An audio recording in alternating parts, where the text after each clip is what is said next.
Hello, everybody, and welcome to Boyd County High School Baseball on the Boyd County Total Media Sports Network.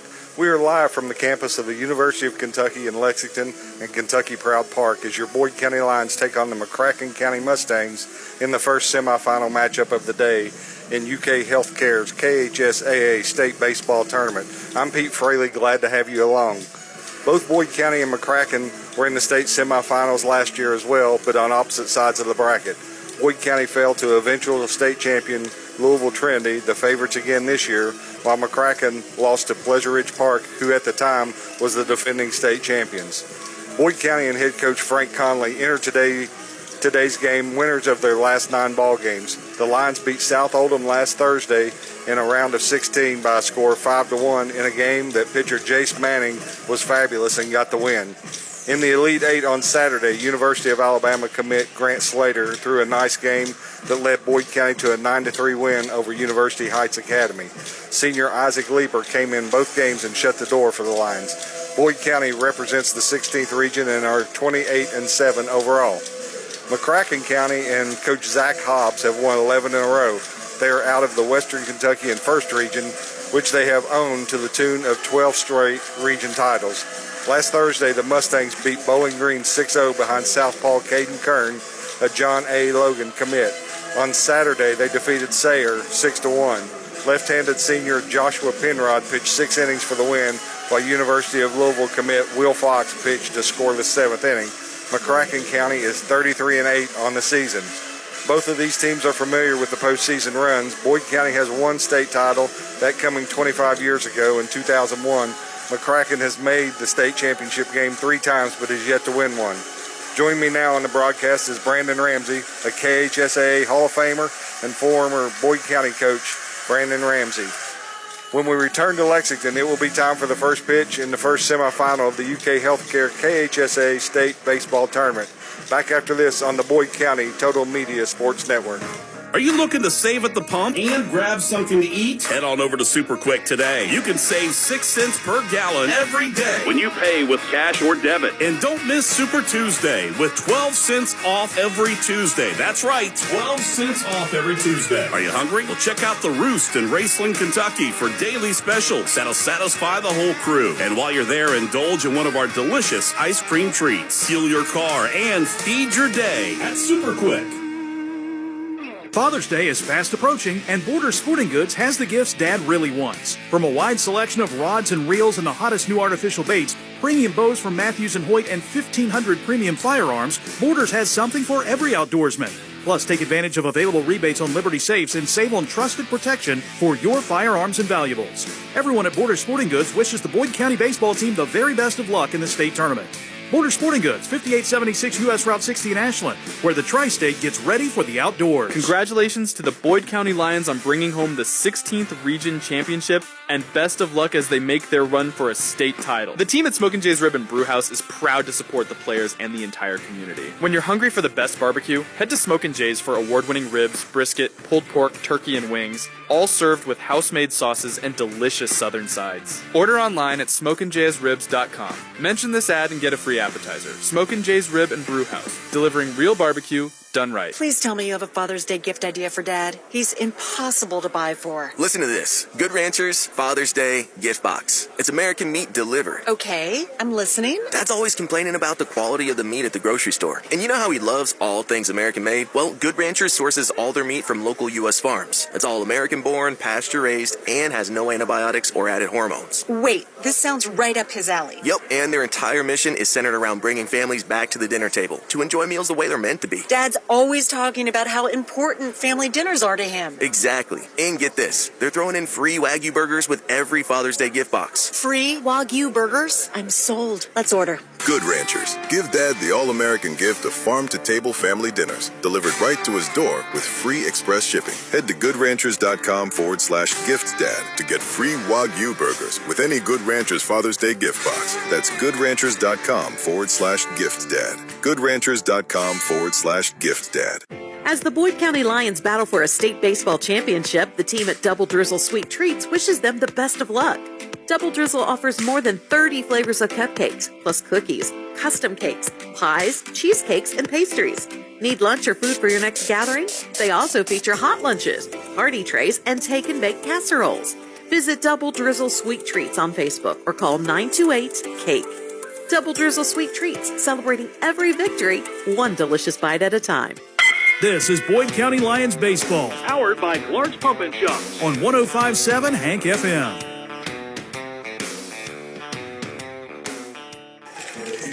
Okay, we're back here in Lexington for the first pitch of the KHSAA State Baseball Tournament. The umpires are out on the field now, and joining me now is my good friend Brandon Ramsey. Coach, what can you tell us about Mccracken? Well, I do know that Mccracken County, even though it's a long way from Boyd County, that's for sure. Probably can't find two teams further apart, in the state tournament. But it's a consolidated school. They was put together 13 years ago.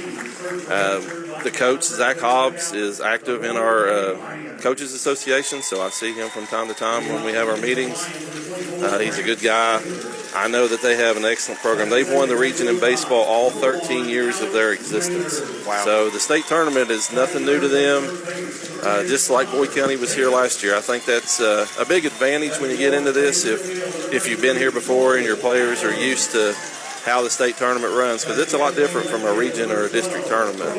And just looking at their roster and some of their signees, I do know that they had 5 players who made the all-state team. There was a first team, a second team, and then 3 third-teamers. I do know that one of the third-teamers was a first-teamer last year. So wow, they're really good. They're solid. From what I heard is that they're very good on the mound. They're very good behind the pitcher as far as playing defense, and they execute. They're probably a very, very similar team to what Boyd County is. Yeah. Well, I mean, you've been around, and to win the region, back-to-back years is special. But can you imagine 13 years in a row? That's kind of hard to wrap my head around, because we both know how hard it is to win a region. It's hard to win a region. It's not easy to win a district sometimes. You get a couple good teams, in the tournament. But, this was a consolidated school. It's the largest school in that region.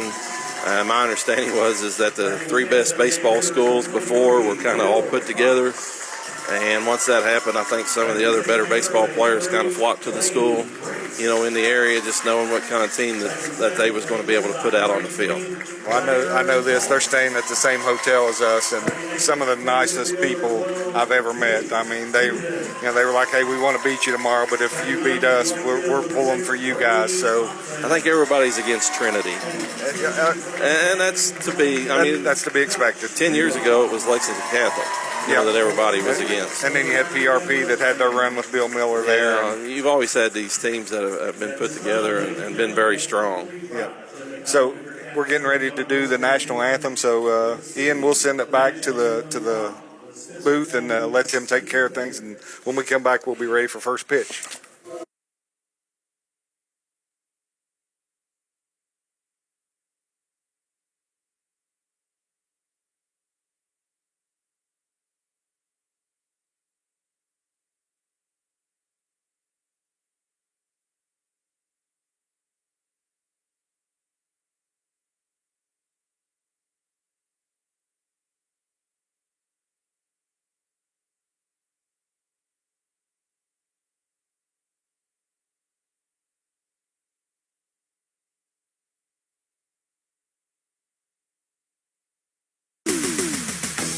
Shop from people that care about the bluegrass. Fast, friendly, and ready when you are. Clark's Pump and Shop.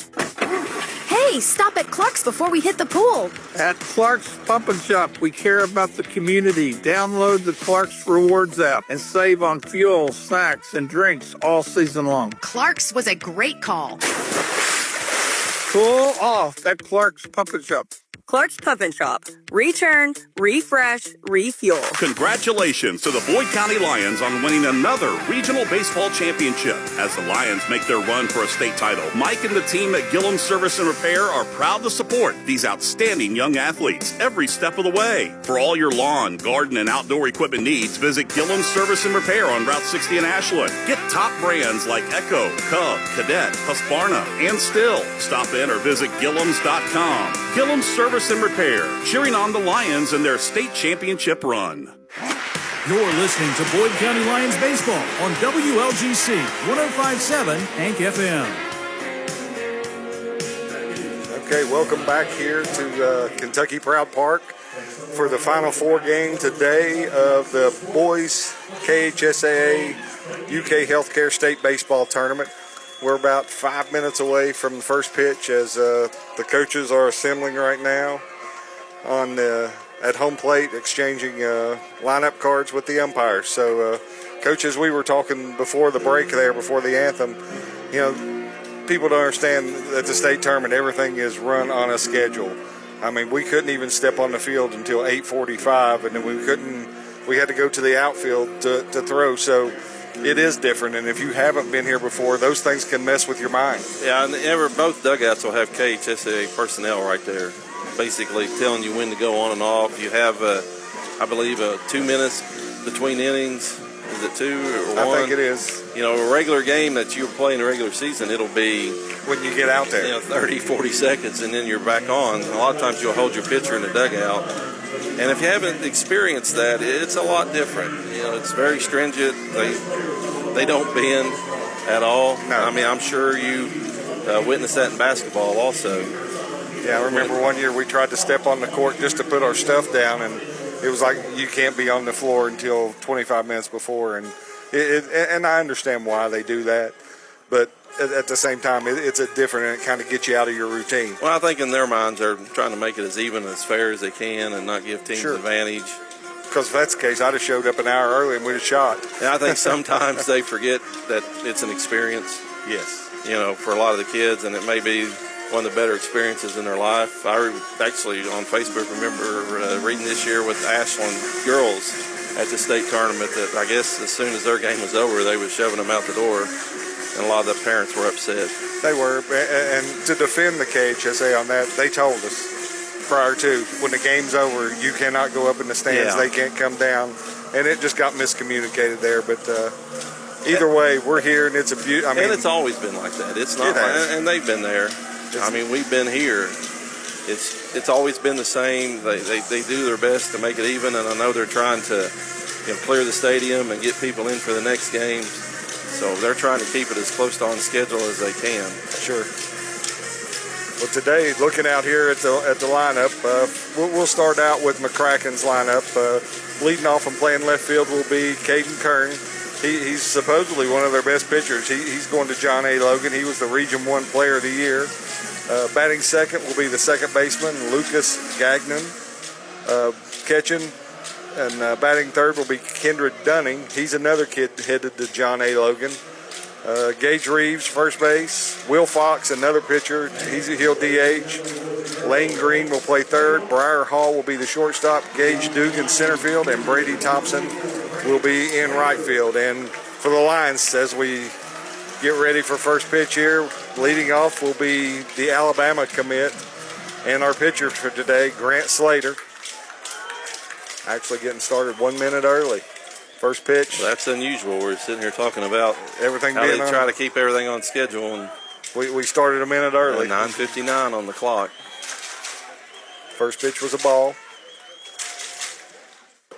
Second pitch catches a corner for a strike. Yeah, I'm sure that Mccracken County has a scouting report on Boyd, knowing Grant's coming up in the leadoff spot and one of the better hitters on the team. Second pitch or third pitch in there for a strike. 1 ball, 2 strikes. Penrod, a lanky lefty here. The 1-2 pitch bounces up there. 2-2. Looks like he went with some type of change-up off-speed pitch. Penrod, a left-handed pitcher. 3 of the first hitters that Boyd County is going to send up there are left-handed, which is going to be an advantage for him. 3 of the first 5. 3 of the first 5, yeah. Yeah. So 2-2 here to Slater. Grant likes to push that ball into left field. There's a call, third strike. That was a nice pitch by Penrod. He had went breaking ball, and then he went away, and then went what looked like a changeup that bounced, and then he come inside with that fastball. And I don't know this, but somebody told me he was low to mid-80s or mid-90s. I don't know if that's. I mean, we're kind of got a. We don't have a. I mean, we're up high. Real good seat. We can't complain about the view. Yep, that'll bring Alex Maynard to the plate. First pitch swung on and missed. Well, I'd say 2 here in this first inning. He's running on adrenaline, so probably even a little bit more firm than he would be normally. Yep. 0-1 pitch to Maynard. Hits him. That's a common theme for Alex. Yeah, it looked like he tried to come in with a fastball and just grained it in on Alex and hit him right in the midsection. Yeah, Alex probably, I think that maybe number 18 or number 19 on the year. If that's not leading the state, it's right up there close. I would imagine that it is. That'll bring up Connor Davis. Usually when you see guys that get hit a lot, they're left-handed hitters. Yes. Kind of unusual. I mean, Alex being hit so much. Need to get our stats out, don't we? Yeah, I kind of left my notebook. There's a pop-up down the right side. That's going to stay in play, I'm afraid. First baseman makes the catch. A lot of foul ground here, especially for a newer park at Kentucky Proud. Yeah, usually they kind of, I don't know, they accentuate their space. And here you've got quite a bit, but now that'll bring to the plate number 33, our center fielder, Cole Adams. Cole batting .347 on the year. Cole's had a nice year. He has, after being a PO only last year, and this year he's stepped into the outfield role and a very dependable hitter. Yeah, again, another left-handed hitter against the left-handed pitcher. Looks like he came out with something off speed. May have been a breaking ball. Kind of hard to tell from where we was at. Yeah. But he was off the outside of the plate. You could tell Cole was up there looking to fastball. Yeah, he's going to hijack that pitch first. Throw over to first for Maynard. He was trying to ambush that first fastball and see if he could do something with it. Yep. He started both lefties off speed and both righties off with fastballs. So maybe a pattern that we realize is going on and maybe make some adjustments.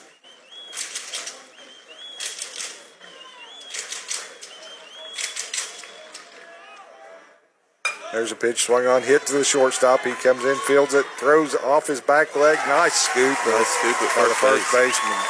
That gets Cole out for the third out. So in the inning, no runs, no hits, one runner left on base.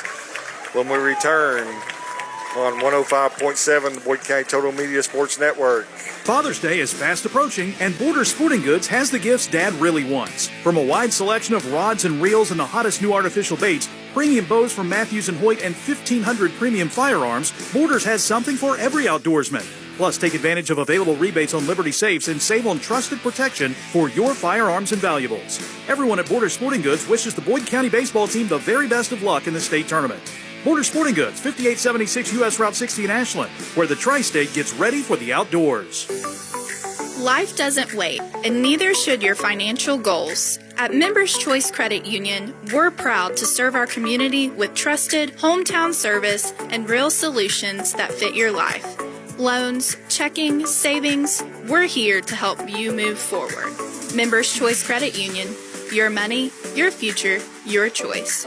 Federally insured by the NCUA, Equal Housing Lender. This is Boyd County Lions Baseball, powered by Clark's Pump and Shop on 105.7 Hank FM. Okay, welcome back here to Kentucky Proud Park as we enter the bottom of the first inning. On the mound for the Lions will be Grant Slater. Coach, do you have some pitching line on Grant? Let's see. Grant on the season. I know he spent most of the first of the year injured. He didn't throw a lot of innings. Looks like he has still ended up with 26 innings with an ERA of .80. In those 26 innings, he accumulated 50 strikeouts, but he did walk 17 batters. I know his pitch count's been very limited here, even going into the postseason. I would imagine this will be a game that they'll even let him go a little bit further. I believe the most he's thrown to this point is probably around the mid-80s, maybe low 90s. That might have been last Saturday, too. Yeah, and then, when you see these other kids that are throwing 110 or similar, pitch lines, that's probably at least another inning. Yeah. He's going to be able to go. But I would imagine Coach Conley's going to let him roll out there a little bit. Yep, for sure. I mean, you've got your ace on the mound, state semifinal game. You can't really ask for much more. Well, this is where we're at in the season. So the first pitch from Grant, strike on the outside corner. Yeah. Fastball outer half. Didn't look like the leadoff batter. What's that, Caden Kern? Like the call. Looks like this umpire has a little bigger strike zone than what we saw last week. Yeah. Kern steps in batting .356 on the year. There's a curveball in there for a strike. And Kern, like we said, he's going to John A. Logan, and supposedly he is their best pitcher, supposedly. But Penrod looked awful good in the first inning. Well, I think they're loaded when it comes to pitching. Yeah, I think they've got 4 guys who high-level arms. 0-2 pitch from Slater. Curveball fouled away. It looked like he tried to backdoor something on Kern. Yep, he just kind of stuck the bat out there and got the corner there. Very experienced player. 101 at bats on the year, 36 hits. 8 of those for extra bases, no home runs. The 0-2 pitch from Slater. Swung on, hit into left field. Looks like Brody Biggs has a beat on it. No, he does not come up with it. Kern trying to make it to second base, and he will be in safe.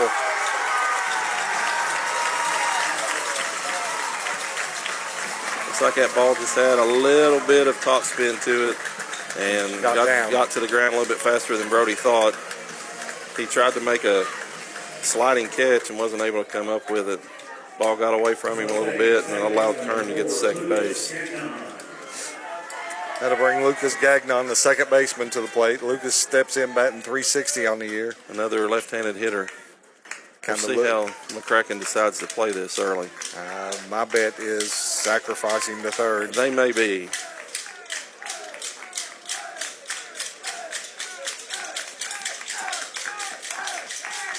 First pitch here from Slater. Oh, no. No attempt to... No sign of no square. Coach Hobbs going through his signs down there. I mean, there's other ways to get him to third without bunting, especially as a left-handed hitter. Now, trying to pull the ball with Grant's a little bit tougher than it would be with most guys. Yeah. 1-0 pitch. Curveball down and away. But again, a junior at the plate, I'm sure, has a lot of experience in games like this. He knows his main priority right now is to get that runner from second to third just by pulling the ball, even if he rolls over one. And we've left a very large hole on the right side. Josh Kelly's almost on second base trying to hold the runner. Yeah, he slides over a little bit with Grant, but not much. It looks like he's trying to get back over to that hole a little bit. I assume that they're expecting them not to be able to get around on Grant and be able to pull the ball. Yeah. Or maybe they have a scouting report that he likes to slap the ball the other way. Yeah. 3-0 the count here to Lucas Gagnon. Runner at second.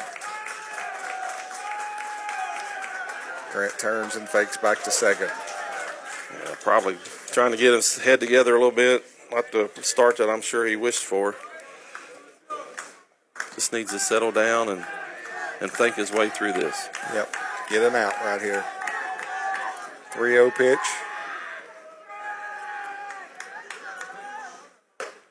On their corner for a strike. Yeah, and you're to the position right here that you don't have to give in to the hitter. I mean, worst come to worst, you walk him, you set up a double play. I mean, even though you have their 3, 4, and 5 hitters up, which is not ideal, at this point in the season, you just don't want to, don't want to give in. You don't want to give in and let him do something. 3-1 pitch. Catches the corner, 3-2. Outer half. He's giving that outside corner. He's giving it when he got to the inside on Grant in that first inning. Looks like just a little larger strike zone than maybe we had last week. 3-2 pitch. Swung on and fouled back. Turned out to be a beautiful day here. I mean, I looked out of the hotel room about 8 o'clock, and it was just pouring the rain. And everybody thought, oh, it's gonna rain. We're gonna get delayed. And I pulled up our little weather app that we have, and I was like, nope, this one's gonna be out of here, and we'll start on time. And sure enough, here we are. I got out of the shower and had a warning on my phone for thunderstorms. Yeah. 3-2 pitch coming from Slater here. Ooh, down the line foul. Just foul it off. It's a nice piece of hitting. It was. Kind of flicked his wrists and just tried to shoot it the other way. We went away a lot as we try to get the ball off the field. Let's see if maybe we can come in with something on the inner half here.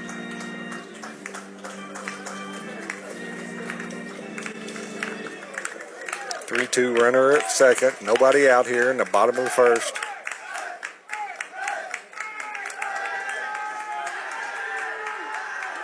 Slater comes set. And the pitch. Curveball high for a ball. Looks like he just left that up a little bit. Yeah, just didn't finish through that. That'll put runners on first and second and bring to the plate the catcher, Kendrick Dunning. Dunning also a John A. Logan signee. Yeah, Dunning was the one I was talking about earlier. He was a first-team All-State last year, and he ended up on third team this year. Yeah. Looks like he played the whole year, but probably not quite the season he expected. Probably didn't put together the numbers. 302. Still a nice batting average, and they're batting third, so they must feel confident. There's a attempted bunt. Yeah, he squared around, but the ball high. He's a very athletic-looking catcher. Yes, he is.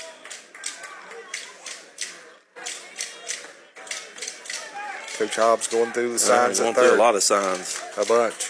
A lot of times those are just misdirect people. Well, you get to this point in the season, you get a little paranoid. Afraid somebody's going to steal your sign. I can promise you nobody drove to Mccracken game. There's a bunt. Slater fields it. He's safe. And he's safe at first. Dunning getting down the line. Well, you said it. He did not look like the normal catcher, and there he is beating a single out down the line. Maybe a little Jacob Barnwell in him. That's a good one to be compared to right there. Well, he's quite that, but Jacob Barnwell, you know, our Ohio State signee there, and then was drafted by the Rockies. He could run. He could. We didn't run a lot for him, but you know, kind of the mistake that other teams have made on us in the first two games that we made on Mccracken right there. Yep. I know going back to signs, it seemed like every year that we made it down here, we changed ours as soon as we got here. And there was even times if we felt like, the other team sometimes, they'll have somebody just staring at you in the dugout. Oh, yeah. Trying to pick whatever they can pick. That we would actually change mid-game. Yeah. And we had practiced stuff like that over the course of the year. Yeah. Let us bring to the plate the cleanup hitter, Gage Reeves, batting .336 on the year. 5 home runs on the year. First pitch swung on, and there they pulled foul down there. Yeah, looks like right something field off line. speed. He was looking dead red, too, trying to ambush something. I think he sees an opportunity to put some runs on the board. Put a crooked here. number on the board early. Boyd needs to try to minimize this. Yeah, for sure. Bases low, nobody out. Even to the point, it looks like they're going to try to turn 2 up the middle, even sacrificing that 1 run in order to get themselves back to the plate. Yeah, first and third pulled in just a step maybe in front of the bag, or at least Jace is. Connor's even with the bag. The 0-1 pitch, swung on and fouled. Early again. Yep. He hit that one a ton down the right field line, but it went foul. Say Reeves has like 5 home runs on the year. Batting .336. This is 0-2 pitch coming from Slater. Swing and a miss. Fastball. That was good. Rodney Chase. Now double play gets you out of the inning. Nice pitch by Grant Slater there. That'll bring to the plate the DH, number 23, Will Fox. Fox was 355 on the season. Yes. 6 home runs. Headed to Louisville. He is a University of Louisville commit. You have to imagine that he's just trying to get something in the air, sacrifice, get that run across. Yep, for sure. Of their first 4 hitters, or 5 hitters, 4 of them have already signed to play at the next level. First pitch from Slater, curveball in there for a strike. Breaking ball early in the count. He did that on the last hitter, and then came fastball late.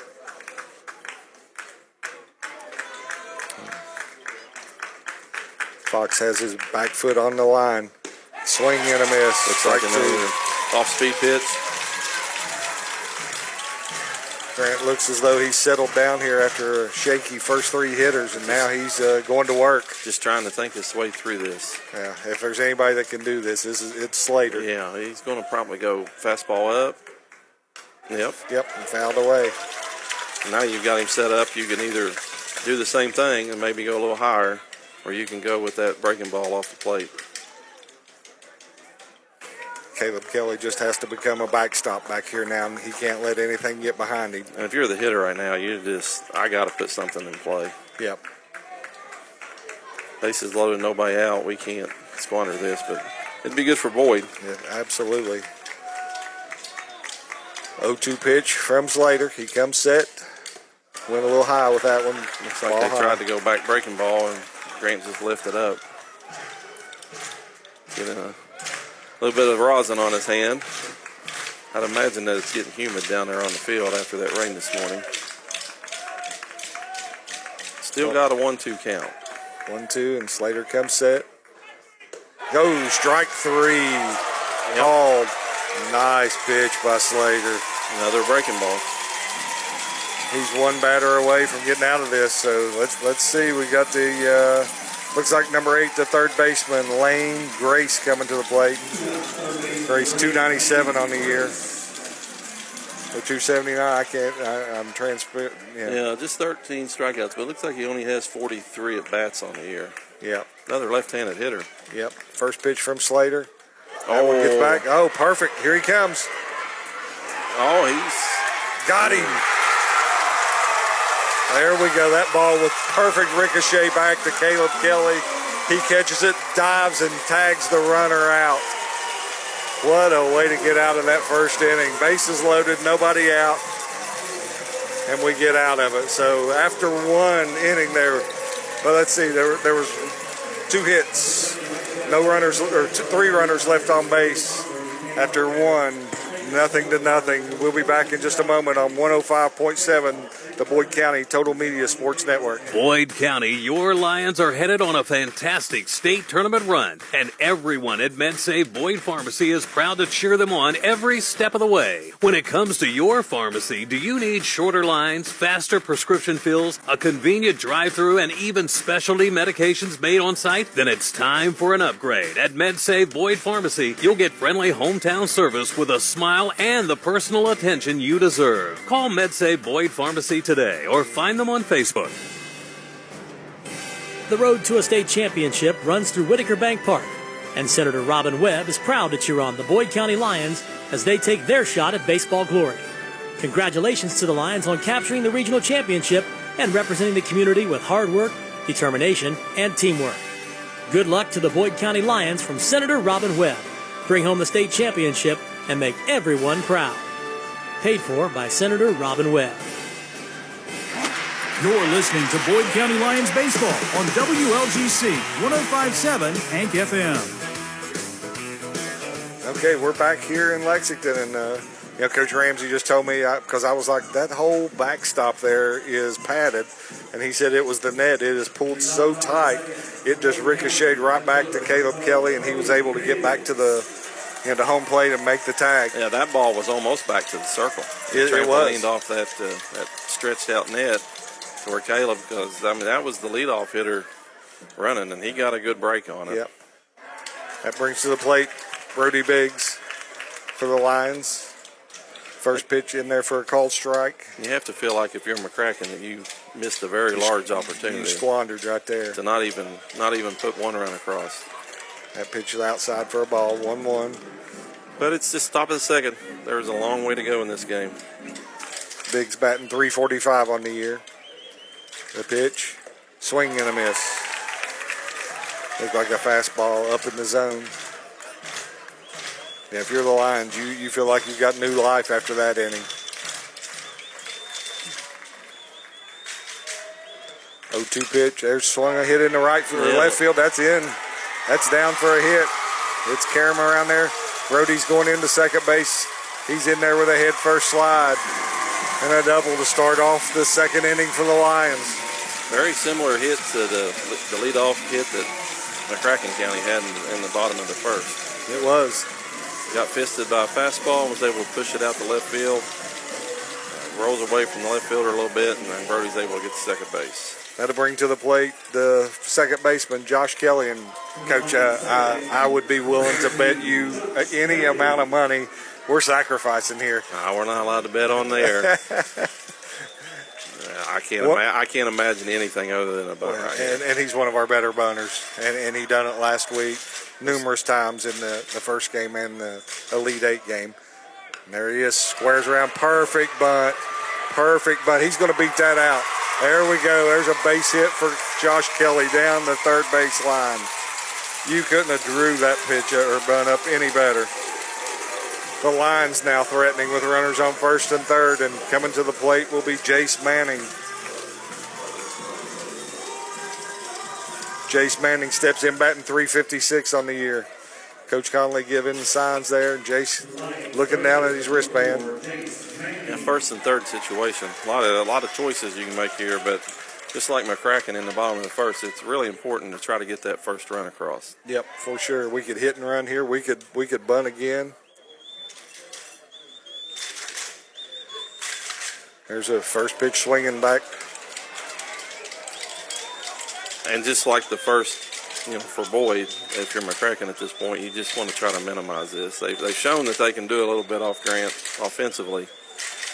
You don't want to start giving up crooked numbers. Well, we're looking for crooked numbers right here. The 0-1 pitch. Oh, he's going back to first. Josh Kelly gets back in there safely. Josh using a safety lead. And that third baseman for Mccracken right there, wise decision not to try to make a throw to first because he knew that Josh had it. There's a pitch in there for a strike. A fastball in the inner half. That's the side that the umpire seems to be giving a lot of.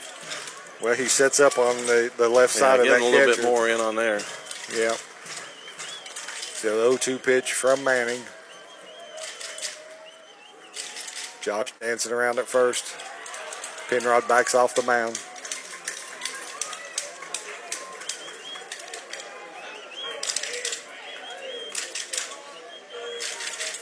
First and third, nobody out for the Lions. Quick pitch, swung on, ground ball. That's going to get us a run. That may get there. We're going to get a base hit. First run across for the Lions. Shortstop had to go in the hole and backhand that. It came up with no play. I'm giving him a hit on that at an RBI. We saw the shortstop make that play in the bottom of the first, but with runners on, he chose to hold on to it. Yep. So Josh Kelly will move up to second base, and on first now will be Jace Manning. So we have all kinds of speed here, and once again, I'm looking for another bunt. I would imagine another bunt. Out of Caleb Kelly. What's Caleb on the year? Caleb Kelly, 389. 389 for Caleb. Doing a great job since coming back from that facial fracture in the regional tournament. He's going to push this right down the third baseline, if I'm guessing. Drew a throw back. That's good, too. Looks like that was a called pick play from the dugout. Yeah, because the shortstop kind of He came in and left, and then the second baseman come in. It was a timing play off of the catcher. Yeah.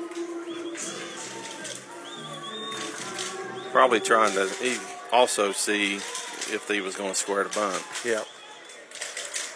And he does. Just got a little foul down there. He's trying to push that down the third baseline, and you can see they've got the first baseman crashing hard.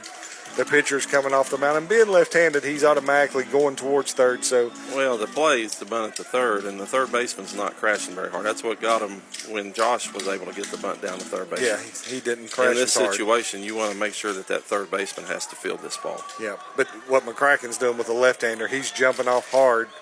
I mean, almost one of those, if you could get it back up the middle, it might even be a decent bunt. Yeah, you can see the catcher sitting way off the plate to the right-handed hitter. Going to try to make him push it towards. Yeah, it makes it really hard to bunt it up the third baseline. Yeah. And with a left-handed pitcher with a little arm side run that way, it gets really tough to get it up. But if you're Caleb, you want to get up on the plate as much as you can. And he is. He's up in the box a little bit. And try to get that barrel out. He squares. Oh, no, that's beautiful bunt. Beautiful bunt. He's beat it out, too. I mean, you could not have placed those two bunts any better than what Josh and Caleb done right there. Bases loaded, nobody out for the Lions here in the second inning. Another bunt hit. Mccracken not really charging her third baseman real hard. But still, those bunts were just placed. They're really perfect, good bunts. Perfect bunts. Well, I know when you teach bunt defense early in the year, the one golden rule of bunt defense is you always want to get an out. Yeah, somewhere. Even if you give a base up, if they're going to give you an out on those two sacrifices, you want to make sure that you take them. And they've chose to play that third baseman back to guard against that runner behind him. But with those two bunts, you get a good bunt down with a guy that can run, and they're not able to even convert an out. Yeah. And looks like Mccracken is running somebody to the bullpen here.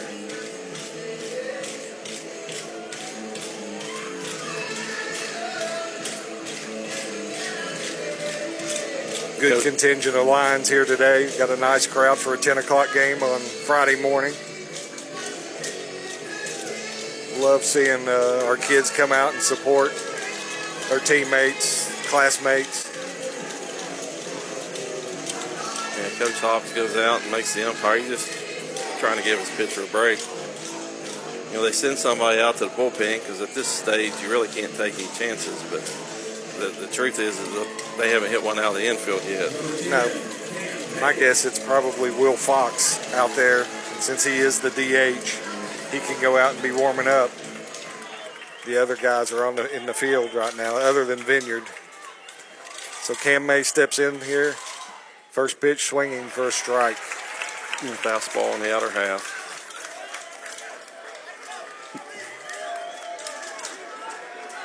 Cam batting .333 on the year.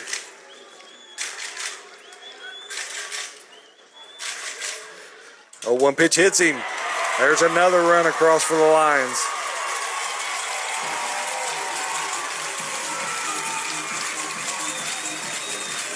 We'll take them any way we can get them. Yeah, and you're seeing the pitcher out in the bullpen start to move a little bit quicker. Yep. Bases loaded, back to the top of the order for Slater. Love to see Slater gap one right here.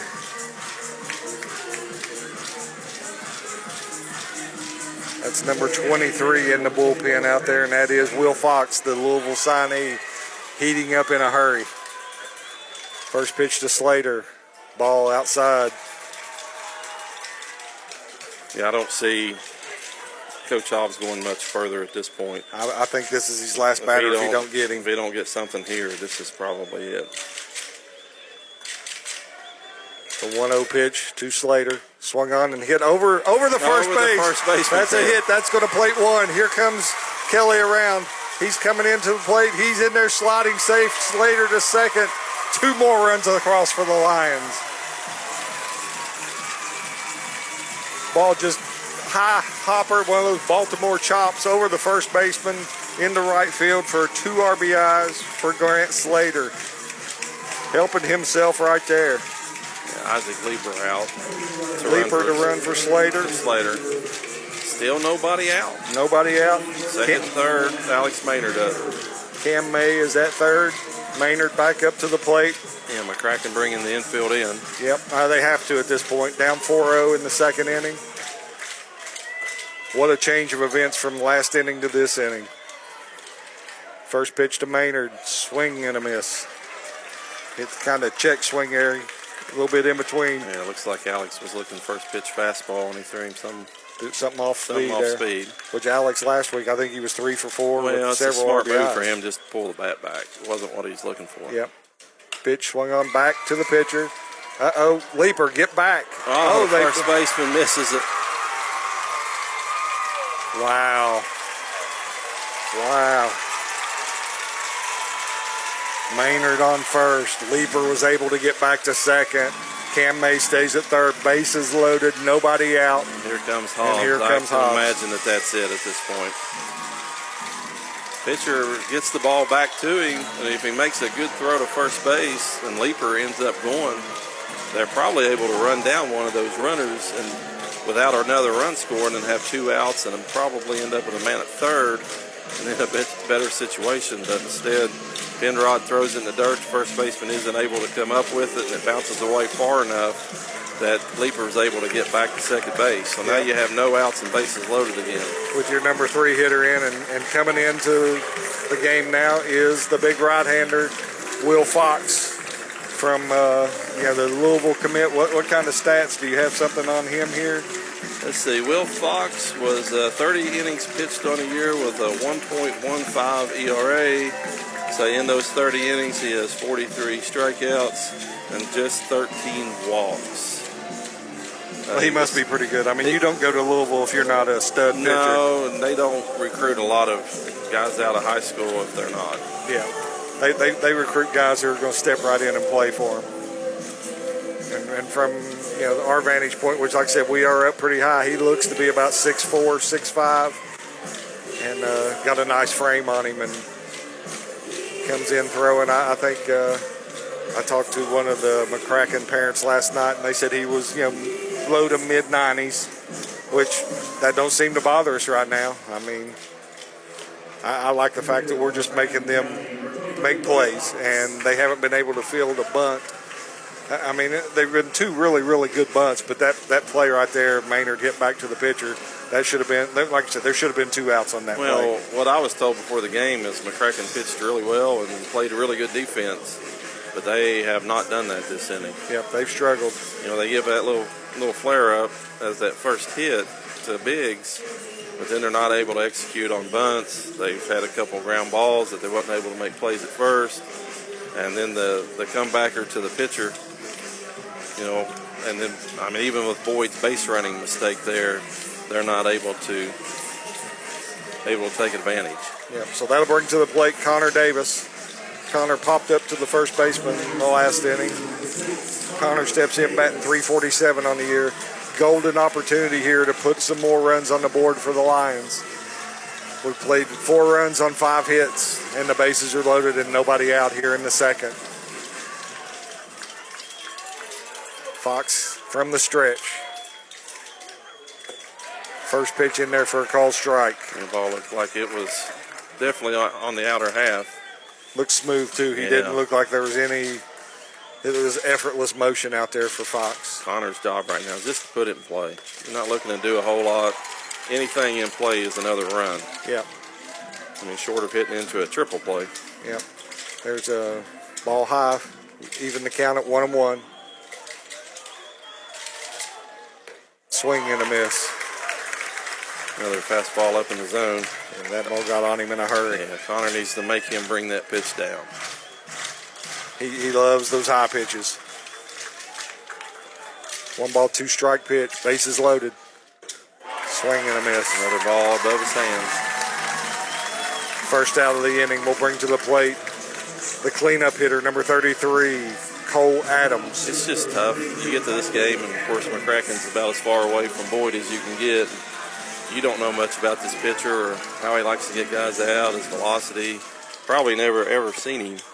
And you're up there in a state tournament game trying to do something against him. Yeah, first pitch down. Catcher makes a really nice play to stop that ball and save a run. I know Boyd did a lot of research on Mccracken and their pitching. Yes, they did. So he should have a good idea of what everybody does when they come in. So 1 ball, no strikes. Bases loaded, 1 out here in the bottom of or top of the second. That pitch is out high for a ball. 2 balls, no strikes now. And he's in a hitter's count. You know that he's not wanting to walk the batter.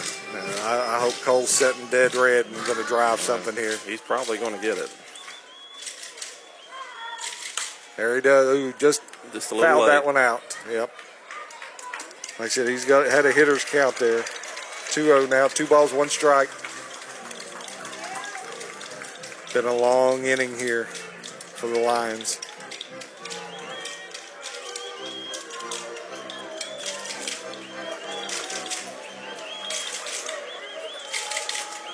Fox comes set. Pitch to the plate. Ball 3. 3-1. Back in that hitter's count.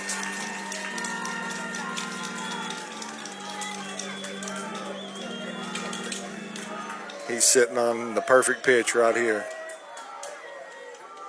Swung on, base hit into right field. There's 1 run coming in. Up, Frank holds him at second. That's probably a wise move. That was a nice throw. from the outfield, but an RBI for Cole Adams.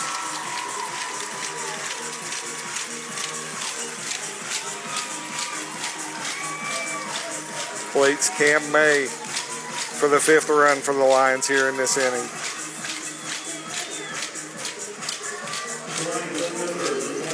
That'll bring in the left fielder, Brody Biggs, who started this inning off with a double down the left field line. Prime spot again for Biggs. Pitch swung on and missed. A little late on the fastball. Trying to get on that first pitch. You know, there's something about me and you in the booth, Coach. Every time me and you're in the booth, we get a long innings. I like it.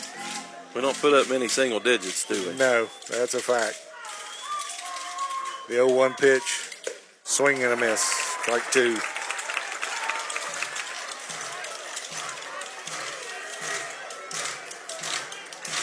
No balls, 2 strikes, 1 out.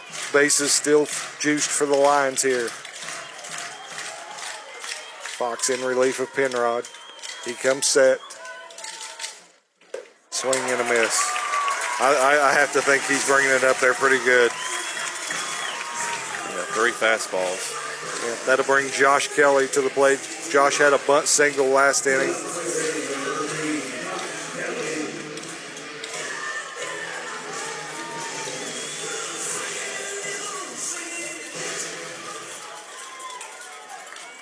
And we've ended up with quite a few innings that they batted around. Yep. First no pitch. More games that we've done. Swing and a miss for Kelly. And he's just rearing back and letting it go right now. Yeah, it's good old-fashioned hardball now. Here it is. Hit it if you can.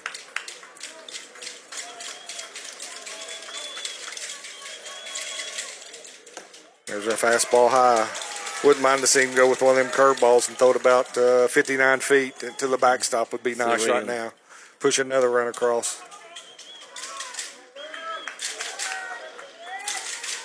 1 ball, 1 strike, bases loaded, 2 outs. Swing and a miss. Yeah, it's just a good old-fashioned hardball with him right now. I think he got a little upset that Adams was able to get around on him. Yeah. We just need Josh to put the ball in play somewhere. Make them make a play. Probably look for another fastball up in the zone. He did, but it was a ball. Josh did a good job of taking that pitch. Levels the count at 2-2. Got 3 deuces on the board out there now. 2 balls, 2 strikes, 2 outs. Bases full. 2-2 pitch. Ball outside. Oh, wow. From up here, it looked good, but good for Boyd. Yes, good for us. We're kind of away, and you know, like we said earlier, the umpire sets up on the inside or the left side of the catcher, so that makes that ball look a little farther out than it probably was. I think that catcher Dunning made that pitch look a little better than it was. Yep, he's a really good catcher. Full count, runners off and running. Ball 4. We'll take a run. We'll take a walk. And the inning continues for Boyd County. Leaper comes home as he was running for Slater there. Looks like the Mccracken coach is not very happy. He thought that pitch before was strike 3. I think you hit the nail on the head. I think the catcher really framed that ball really well. Yeah, a lot of times you have little signs with your catchers, them telling you. Yeah, that was a striker. That was a striker ball because you can't really see in and out from the dugout. Yeah. But in games like this, catchers seem to have a tendency to tell you everything's a strike. Yep. Gotta know, trust your catcher. Yep. First pitch there to Manning, in there for a strike. Manning's batting .333 on the year. That pitch is inside to even the count, 1-1.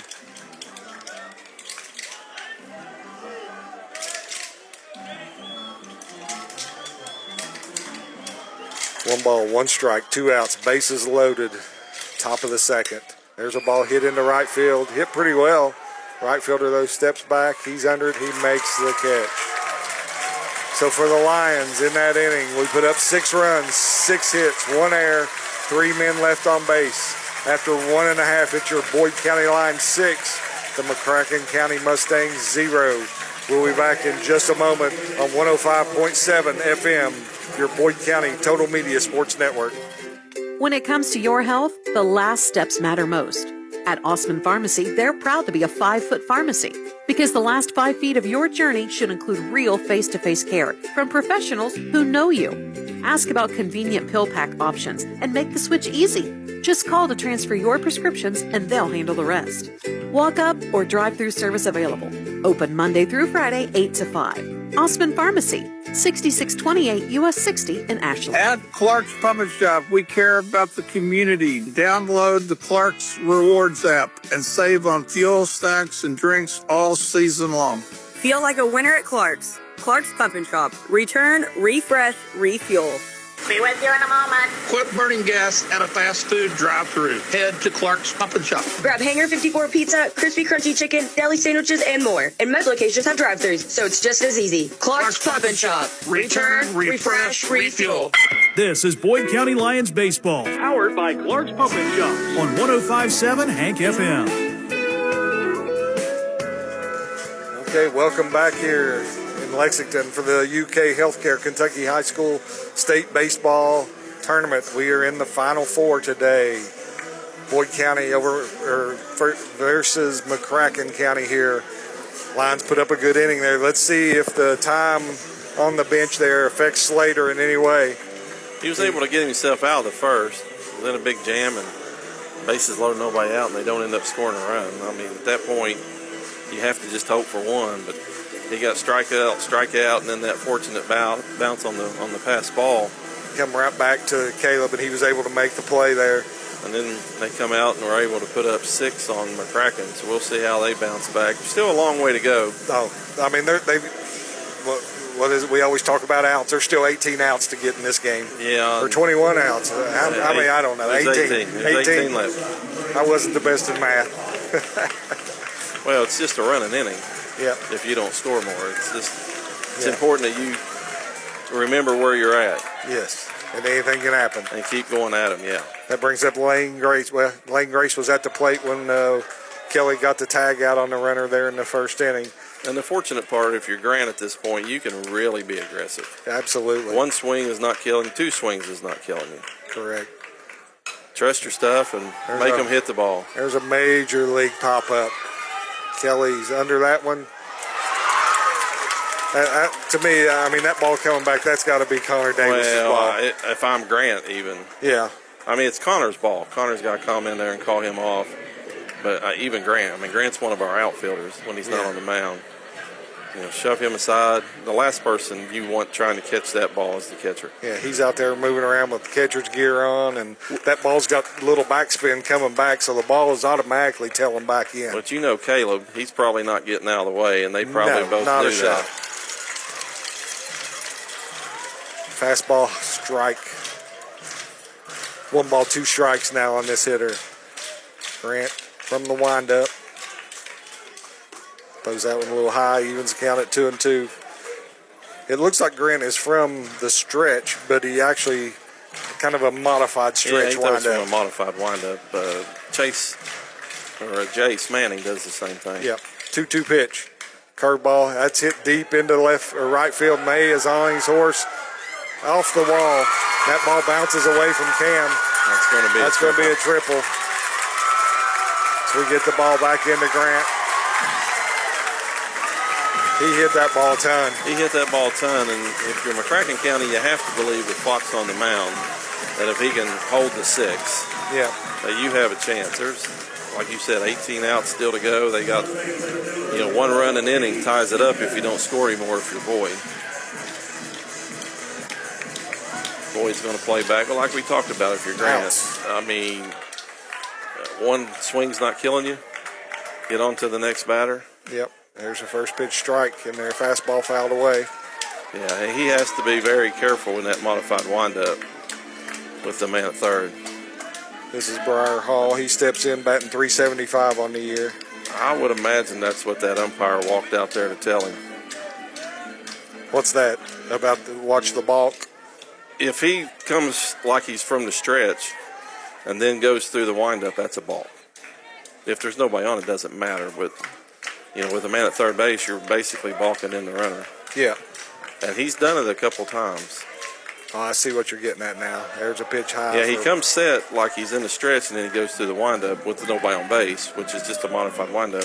But now with a runner on, With it's a runner at third, it's deceiving the runner if you do it. That ball is tattooed to the left field. Biggs is over to make the play. That's going to get the first Mccracken run in.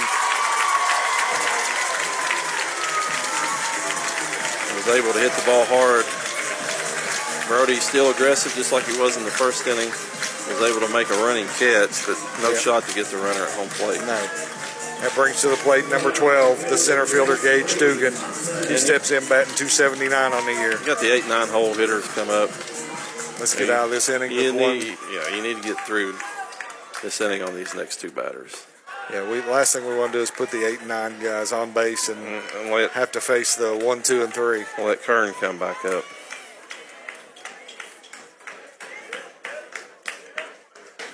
There's a pitch away. It seems like the umpire, there's been a couple pitches that in the first inning I thought he called, and now it's the one with the Mccracken pitcher, and that pitch from Grant looked awful good from up here. Yeah, but he called it a ball in the Mccracken, so. He did, and it's that outside corner to right-handed hitters. Just like that pitch right there. Right there. Grant's wanting that one. You can just tell from the expression on his face, and like I said, we're a good ways away, but we can see him kind of grimace right there. I think you can tell by the reaction of the players, especially the catchers. But like you talked about, he's setting up on the inner half, and he seems to be giving that, and then that outer half, maybe not as much. That pitch in there for a strike. 3-1 count here. Nobody on base. One Mccracken run in. One out. 3-1 strike. Swinging. It may have been ball 4, but we'll take it. We'll take it. Looks like a fastball up in the zone. Yeah, let's just come back with another one. Yeah, don't mess around with him. Just being cute. Rear back and throw it by him if you can. He's shaking the catcher off. Shook him off twice there. My guess is he's wanting that fastball again. And he got him. Was that a curveball though? No, that was a fastball. It looked like it had a little arm side. He may have tried to cut it a little bit.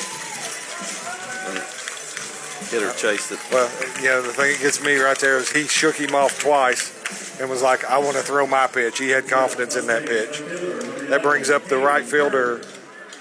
Oh, well, no, I've lost somebody here. Yeah, this is Brady Thompson. That's what I thought. And senior batting .340.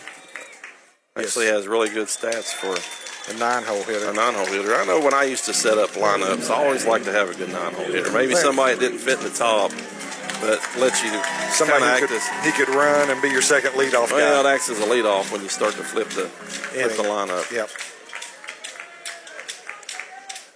That pitch got Grant's hand and went inside. Yeah, another breaking ball. Going back to Grant, shaking off. I know, Coach Maynard calls the pitches, but I mean, even when I was there, or when Coach Hamilton, we didn't mind if guys, if they feel confident or comfortable, they want to throw what they want to throw sometimes. I mean, ultimately, they're the ones standing out there, especially somebody with as much experience as Grant. Yeah, I have confidence in Grant. I'd let him call his own game. Well, he knows what he's doing. Yes, for sure. If he thinks that he's going to get this guy with a fastball, he's going to go with a fastball. So that pitch fouled away. We're at 1 ball, 2 strikes, 2 outs on the 9-hole hitter. Grant into the windup, comes with a high fastball.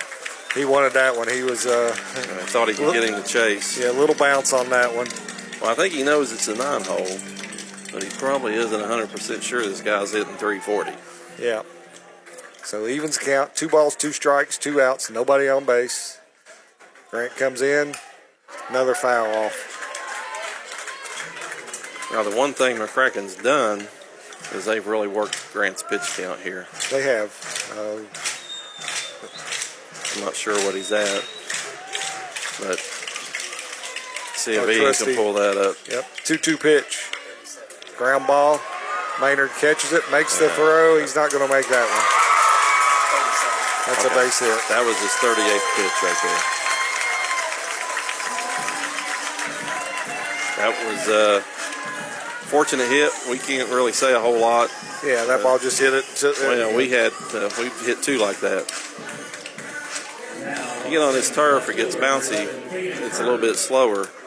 It's allowing your shortstop to get it, but he's just not able to make that throw. So we're back to the top of the order. Caden Kern. Caden Caden Kern up to bat here. He had a double in the first inning. Yeah, 356 hitter on the year. Oh, Swing lays down nice a perfect bunt. Just eat that, Jace. Yeah, that was a nice bunt. Really nice bunt for a base hit. Kind of caught us off guard there. Well, it gets him to first and gets the runner over, but you're still sitting with 2 outs. That'll bring up Lucas Gagnon. He walked in the first inning, batting .360 on the year.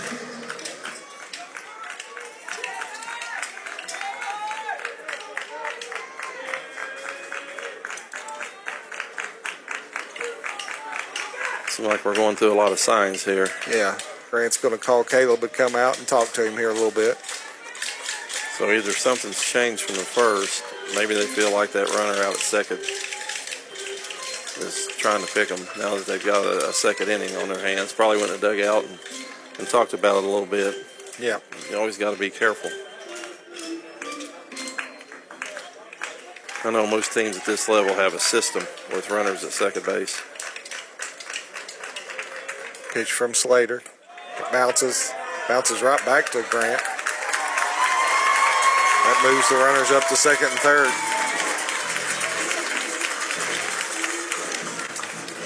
Mccracken putting together a little late rally. A little 2-out rally. And last week, I believe the University Heights scored all 3 of their runs with 2 outs. Yeah, and you just got to tell yourself, let's settle down. Of course, now you got a guy at third, and you don't have to worry about holding runners. Let's just get this guy at the plate.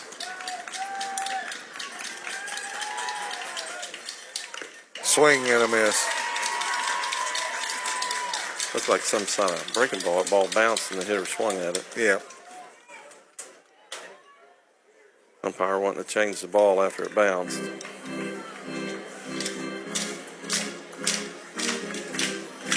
So we got 1 ball, 1 strike here. Runners on second and third. 1 run across here from Mccracken in the bottom of the second inning.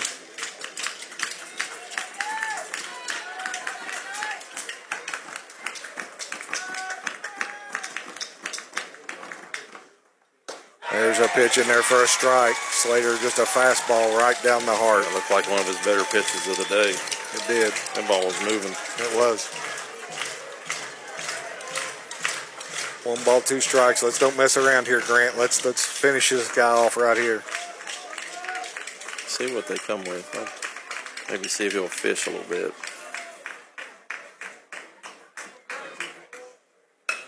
Ball popped Another up. fastball, lazy fly ball to Alex Maynard. Gets out of the inning. Gets out of the inning. So for Mccracken in that inning, they push across 1 run on 3 hits, 2 runners left on base. After 2 complete, Boyd County 6, Mccracken County 1. We'll be back in just a moment on 105.7 FM, your Boyd County Total Media Sports Network.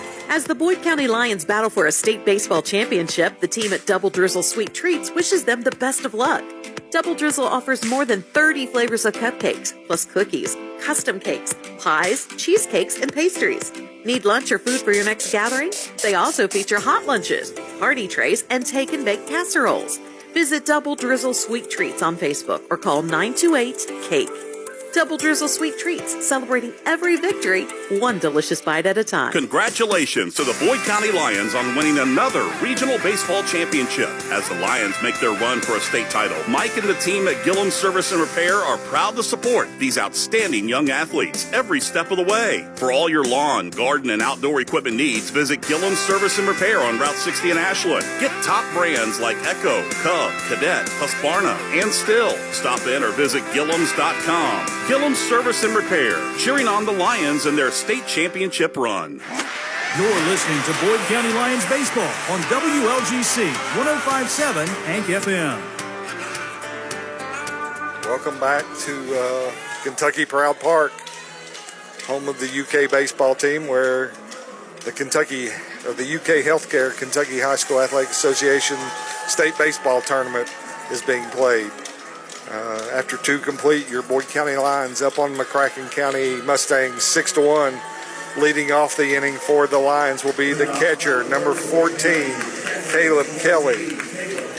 Kelly had a beautiful bunt in the last inning It was supposed to be a sacrifice, but he ended up, laying it down and getting a base hit out of it. And he comes around and scores a run for the Lions. And the third baseman in on the turf, I guess you call it grass or however you want to phrase that. Yeah, first pitch in there for a called strike. He was in on the green for that first pitch. Yeah. It's backed off just a little bit, but pitcher comes in and hits Caleb. Caleb's another one. He'll take one off the shoulder. Tough kid. I mean, he wears that face mask when batting because he has to protect that left orbital bone that he got broken in the first round of the region tournament against Greenup County. Yeah, that pitch was pretty similar to it. Yep, it was. It was up and in. Well, it looked like he was able to get his elbow guard up. And ball ended up ricocheting off of it. Third baseman in for Cam May, expecting a bunt. He squares, pushes it right to the pitcher, fields it, makes the throw to first. Cam got the job done right there with the sacrifice. Yeah, third baseman crashing a little harder on that one. That's the bunt you try to get up that first base line. Yep. Cam did a good job of getting it in that direction. Moves Caleb Kelly on to second, and that'll bring Slater up to the plate. It helps when the guy at first base runs real well. Yep. Grant with a 2 RBI single in the last inning was caught looking in the first. That pitch is down and in for a ball. I would imagine they're not going to mess a lot with Grant right here. Not with first base open. First base open and double play gets you out of the inning. I mean, Grant's batting, like 452 coming into the game. There's a pitch in there for a strike. And there's that outside corner to Grant. That's that pitch he wanted on the other side last inning. Yeah. But I think he's starting to realize that that's the pitch that's going to get called. Swing and a miss on the next pitch. And I'd imagine that you'll see Fox stay out there. Yep, I don't think he's going to come in. But Grant is really good at going opposite field. So wouldn't be surprised to see him punch something into left field. That ball's way out. Looked like an off-speed pitch off the plate. Yep, levels the count at 2-2.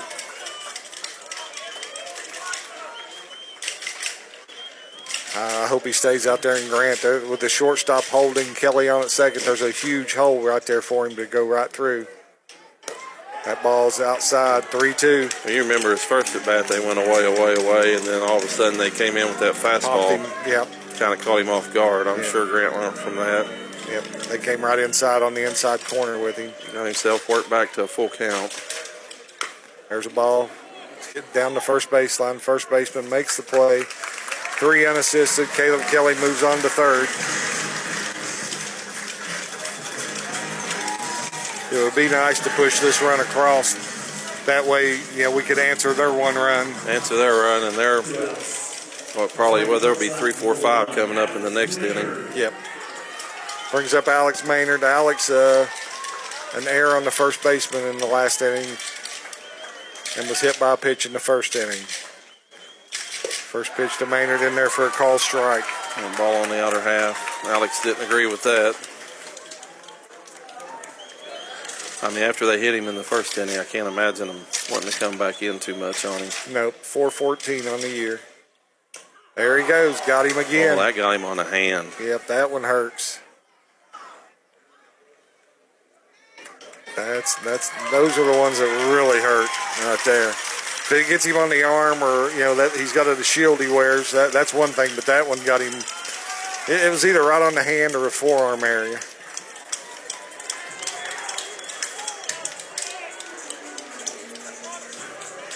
Yeah, that one looked like it. You see him kind of looking at his hand. Yeah, that one hurt. Yeah, take your time, Alex. Walk that off. Yep, for sure. If nothing else, make the pitcher stand out there a little bit. Yep. Mccracken calling some first and third defense. So runners on first and third. 2 outs here in the top of the third inning. Now, I know Alex is tough, but this guy's throwing 90 plus and it gets you on a hand. That hurts. That hurts. Anytime you hit it hurts, but that really hurts. Connor Davis steps in. Strikeout victim in the second. That pitch is high for a ball. See how Coach Conley chooses to play this. Didn't look like he gave any signals. You know, last game we tried to get in a rundown when we had this. There was a swing and a miss. Yeah, but there's advantages to leaving that guy at first base. I mean, especially with a pitcher that throws hard and a right-handed hitter, you can see that hole. It opens up on right the there. right side. Exactly. That ground ball can roll through. If you steal, that first baseman's able to play off the base. Yeah. 1-1 pitch. In there for a strike. It seems like Fox is staying on the outer half. So it's conducive for Yeah, Connor to push that ball. if you can catch it. He's still throwing it up there hard. Yep, you still got to make that contact. 1 ball, 2 strikes. Swing and a miss. There goes Alex on the pitch. Yep. So for the Lions in that inning, they get no runs, no hits. 2 runners left on base after 2.5. Boyd County 6, Mccracken 1. We'll be back in just a moment on 105.7, your Boyd County Total Media Sports Network. Boyd County, your Lions are headed on a fantastic state tournament run, and everyone at MedSave Boyd Pharmacy is proud to cheer them on every step of the way. When it comes to your pharmacy, do you need shorter lines, faster prescription fills, a convenient drive-through, and even specialty medications made on site? Then it's time for an upgrade. At MedSave Boyd Pharmacy, you'll get friendly hometown service with a smile and the personal attention you deserve. Call MedSave Boyd Pharmacy today or find them on Facebook. 5% Advantage Checking. That's right, you heard it. At Members Choice Credit Union, our Advantage Checking account lets your money work harder for you. Earn 5% while still enjoying the flexibility and convenience of everyday checking with digital banking, debit card access, and the hometown service that you trust. Why let your money sit idle when it could be earning more? Make the switch today. Members Choice Credit Union. Your money, your future, your choice. Federally insured by the NCUA. Equal housing lender. Not all will qualify.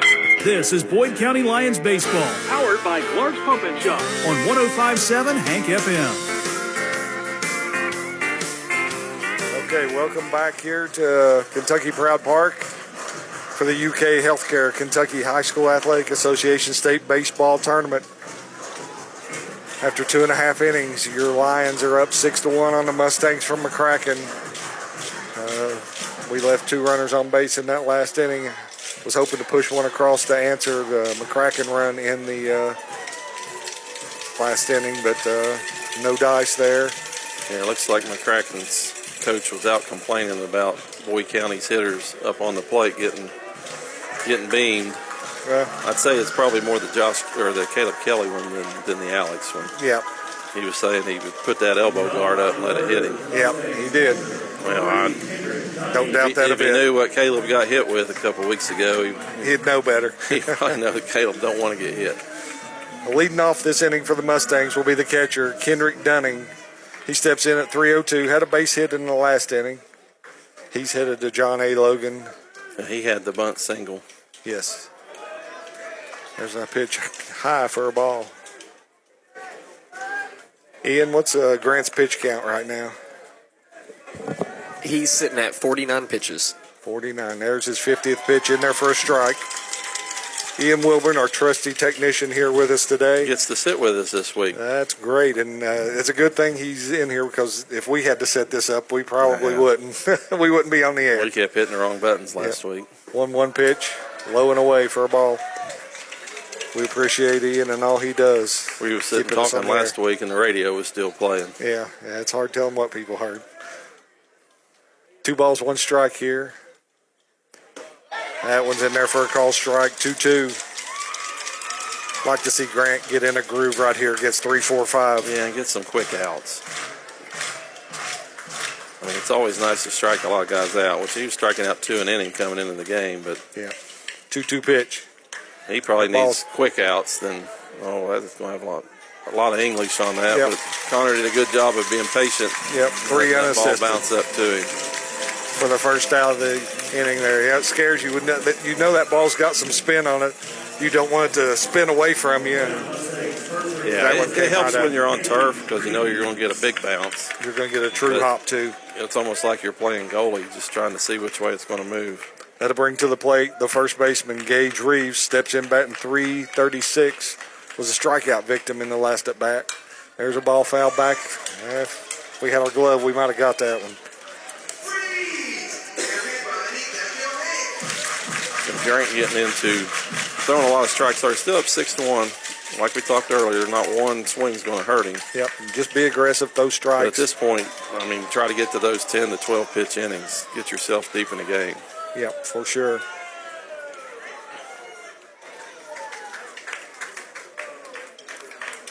One pitch from Slater. That's a curveball. Got away from Kelly. It was a little high. 2 balls, 1 strike. And Coach, you're going to have to leave us here in a minute as they're honoring the 2001 state baseball champions on the field here in a minute. Everybody should be gathering right now. That pitch is high for a ball. 3 balls, 1 strike. Oh, that got the umpire. Oh, that's not good. Yeah, Caleb goes out to talk to Grant to give the guy a couple seconds. You can see him shaking his head a little bit. Oh, looks like he got him right on the arm. On the forearm. What'd that ball do? Did it bounce and it just got out of Caleb's? Just got through Caleb. Caleb shaking hands with him. Yeah. Yeah, be nice to him, Caleb. Yeah. Well, you wouldn't find a nicer kid than the catcher right there, Caleb Kelly. 3 balls, 1 strike from Slater. The pitch. That ball is high inside for ball 4. That's not what we want to do. We want to limit people on the base paths.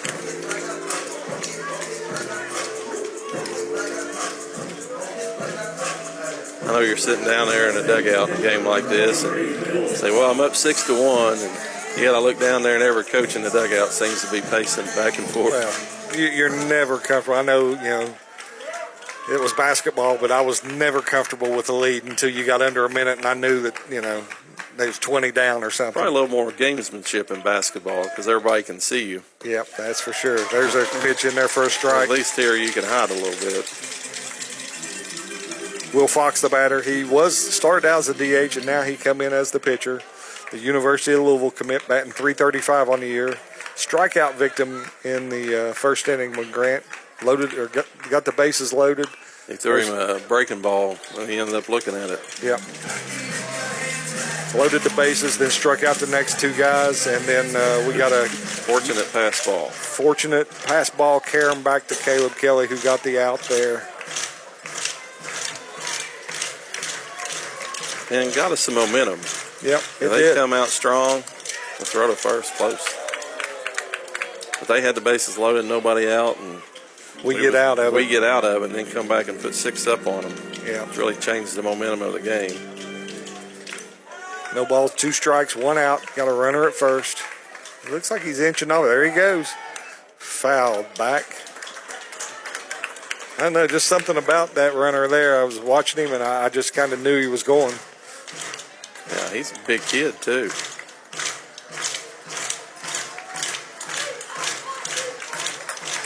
Look down and see my good buddies Bernie and Marilyn Mason. Marilyn over there playing with my grandson. No balls, 2 strikes. Grant steps off the mound. He's back on there, looks in, gets the sign, looks over at first. Runner stays this time, ball fouled off again.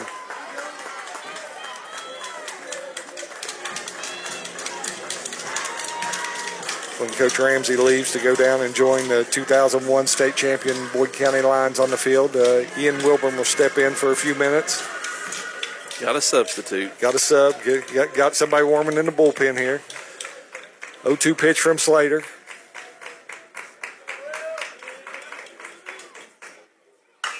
Swung on and a high pop-up. Jace Manning calls for it. He's over around the shortstop area and makes the play for out number 2. He called Alex off and ended up, looked like where Alex started. Yeah, he did. It looked like they just flip-flopped spots there. Well, there's a little breeze. You sit here and you look at the flags and it's all blowing that way. Yeah. Well, you know what? That may have aided that ball that was hit in the last inning off a fence, and I believe it was this gentleman. Yeah, it was. It was Lane Grace. He hit one off the right field fence, and it may have been a little wind-aided. I mean, he hit it well, but... yeah, he hit it. It's a long way out there. He hit off the base of the fence. And you can see Cam Mays played back a little bit out there now. Oh, he had him leaning. Once again, I don't know. I mean, I'm not a baseball guy, or I am a baseball guy, but I'm not a coach. But I look at him and I'm like, he's going. Yeah, some guys get jumpy. As a catcher, a lot of times you want to kind of peek. Yeah. See if you can't pick something. Yeah, I think Grant quick pitched him there because it looked like he was leaning there, but that was a ball outside. Yeah, Coach Hobbs going through a litany of signs. An abundance of signs. The batter at the plate led off, the second with a double. Had a triple. Or triple. Being a triple. Ball kind of caromed off the wall and away from Cam. Maybe you're thinking, if you're Coach Hobbs, that even if this guy does get thrown out, I've got this as my leadoff hitter next inning. Yep. And if he makes it, I've got a runner in scoring position. Yep.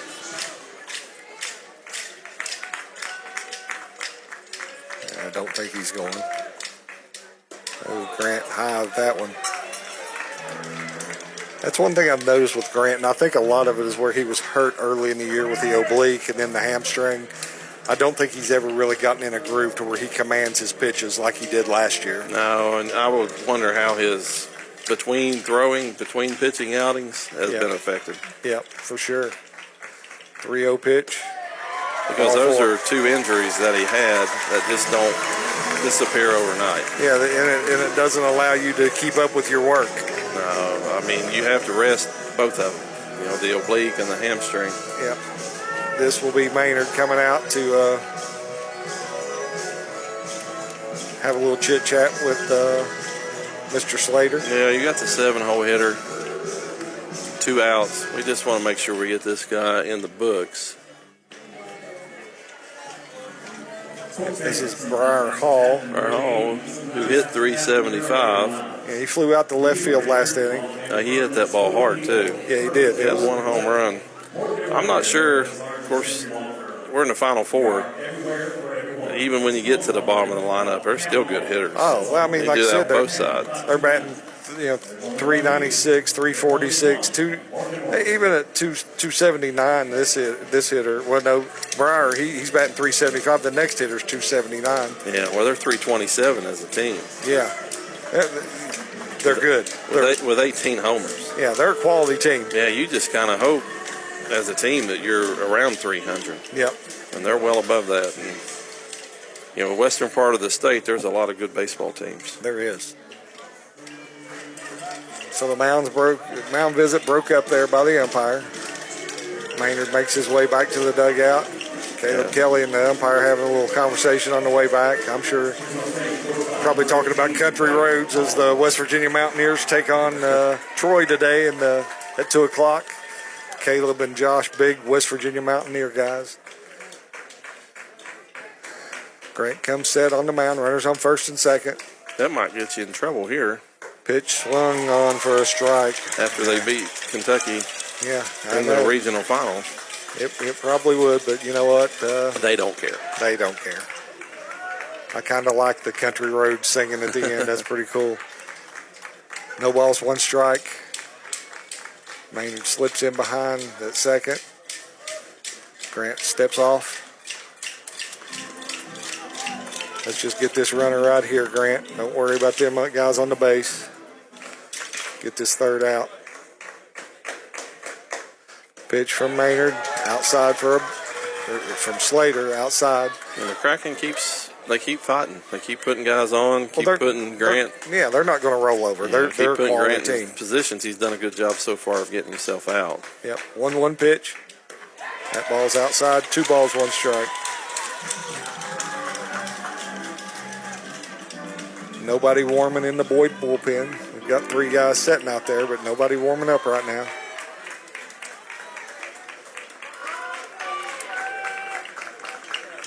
Two balls, 1 strike. The pitch from Slater, swing and a miss. Now you'd have to believe from the reaction of the hitter here that we're going to go another fastball up in the zone. Because we're back and let it go, big guy. I'd imagine if something else is called, you'll see him shaking his head. Yeah.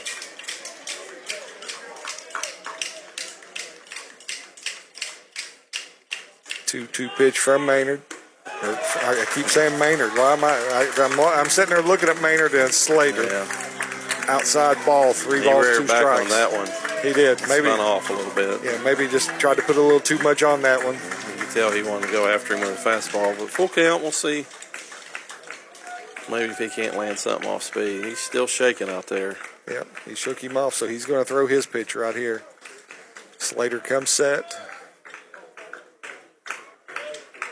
Runners are off and going. Strike three. Fastball up in the zone. Got him. Once again, Slater shook off the sign from the catcher and went with what he felt comfortable with. So for Mccracken in that inning, no runs, no hits, 2 runners left on base. After 3 complete, Boyd County 6, Mccracken 1. We'll be back in just a moment on 105.7 Hank FM, your Boyd County Total Media Sports Network. When it comes to your health, the last steps matter most. At Osman Pharmacy, they're proud to be a 5-foot pharmacy because the last 5 feet of your journey should include real face-to-face care from professionals who know you. Ask about convenient pill pack options and make the switch easy. Just call to transfer your prescriptions and they'll handle the rest. Walk up or drive-through service available. Open Monday through Friday, 8 to 5. Osman Pharmacy, 6628 US 60 in Ashland. The road to a state championship runs through Whitaker Bank Park, and Senator Robin Webb is proud to cheer on the Boyd County Lions as they take their shot at baseball glory. Congratulations to the Lions on capturing the regional championship and representing the community with hard work, determination, and teamwork. Good luck to the Boyd County Lions from Senator Robin Webb. Bring home the state championship and make everyone proud. Paid for by Senator Robin Webb. You're listening to Boyd County Lions Baseball on WLGC 105.7 Hank FM. Okay, we're back here for the top of the 4th inning at the Kentucky Proud Park. Coach Conley a little late getting out across the diamond there. Cole Adams steps in for the Lions. He kind of looked back at the umpire and said, hey, let me get my coach over there to third. Joining me now, Ian Wilburn. He steps in relief of Brandon Ramsey. First pitch, ball high, as Coach Ramsey had to step down on the field. They're going to do a little recognition of the 2001 state champion team in the next at the half inning here. There's a pitch swung on, hit to short, comes up with it, makes the throw across the diamond, 6-3 for the first out of the inning. And Adams has been making good contact today. He's hit the ball all 3 at bats. He has, and that's 2 really nice balls hit to the shortstop, and then he had the RBI single to right field in his last at bat. That brings up Brody Biggs. Brody has 1 for 2 on the day with a double and a strikeout in the last inning. First pitch swinging, base hit up the middle. Nice ball stroke there by Brody Biggs. Hopefully get some life going here for the Lions. He swung really smooth on that ball. That'll bring to the plate the second baseman, Josh Kelly. Josh, 1 for 1. Has a bunt base hit and a walk last time. Well, and I think as our kids are able to see more of Fox, they're getting more comfortable with his pitching, and you can only rear back and throw him as hard as you can for as long as you can. Yep, there's a pitch in there for a strike as Caleb squared around. I mean, this cat, he's throwing it up there in the mid-90s, but he's so smooth. And, I mean, just watching him, there's no herky-jerky, so there's nothing to hide the ball. He's just throwing it. There's a curveball high for a ball. 1-1 is the count. Shout out to my good buddy Mike Webster listening in across town as he's doing some officials signing for an NCAA certified event today. And there goes Biggs on the steal. He's in there, no throw. Strike, swinging strike on Kelly. Little mishandling of the ball right there in the exchange from the catcher. Yep. And also my sports guy from Game 1, Bobby Diaramo. He's listening on his way. I think he's going somewhere for a wedding or something today. Appreciate those guys listening in. There's a foul ball, back away. 1 ball, 2 strikes here, 1 out. Top of the 4th. Brody Biggs on second base has a base hit and then stole second base. So now it's up to Josh Kelly to try to bring him along. Huge hole there at second base. If he can just put something on the ground there, we'll get a run in. There's a pitch high for a ball.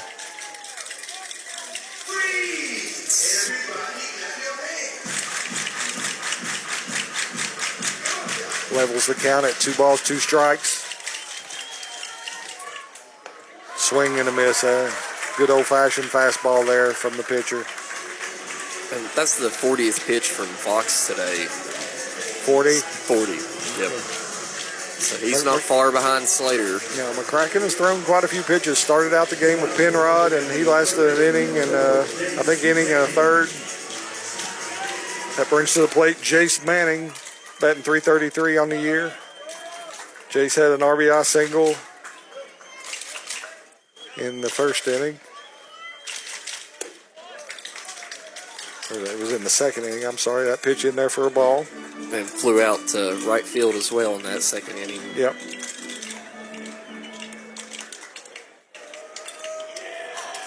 A 1-0 pitch. That's also high.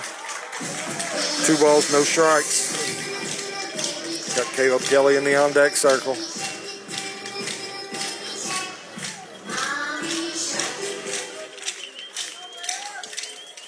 Two balls, no strike pitch from Fox. There's strike right down the middle. Fox has good command of his pitches. Well, and he knows what is going to get our batters to bite right now, and that's high, fast pitches. Yep, there's a ball fouled off to the first baseman, or the first base coach, Austin Hunter. But it also helps whenever you have an umpire behind the plate that expands the zone a little bit too. Yep, and he has. He's given that outside corner when he's setting up on the inside. Shout out to my good buddy Dave Trimble, superintendent of Pikeville Schools. He's listening in today. Appreciate you, Mr. Trimble. There's a swing, strike 3 for the third out. In that inning, no runs, 1 hit, 1 runner left on base. After 3.5, Boyd County 6, Mccracken 1. Are you looking to save at the pump and grab something to eat? Head on over to Super Quick today. You can save 6 cents per gallon every day when you pay with cash or debit. And don't miss Super Tuesday with 12 cents off every Tuesday. That's right, 12 cents off every Tuesday. Are you hungry? Well, check out the Roost in Raceland, Kentucky for daily specials that'll satisfy the whole crew. And while you're there, indulge in one of our delicious ice cream treats. Fuel your car and feed your day at Super Quick. Father's Day is fast approaching, and Border Sporting Goods has the gifts Dad really wants. From a wide selection of rods and reels and the hottest new artificial baits, premium bows from Matthews and Hoyt, and 1,500 premium firearms, Borders has something for every outdoorsman. Plus, take advantage of available rebates on Liberty safes and save on trusted protection for your firearms and valuables. Everyone at Border Sporting Goods wishes the Boyd County baseball team the very best of luck in the state tournament. Border Sporting Goods, 5876 U.S. Route 60 in Ashland, where the Tri-State gets ready for the outdoors. This is Boyd County Lions Baseball, powered by Clark's Pump and Shop on 105.7 Hank FM. Welcome back here to Kentucky Proud Park, and what a moment right there, Ian. Our 2001 state championship baseball team honored here.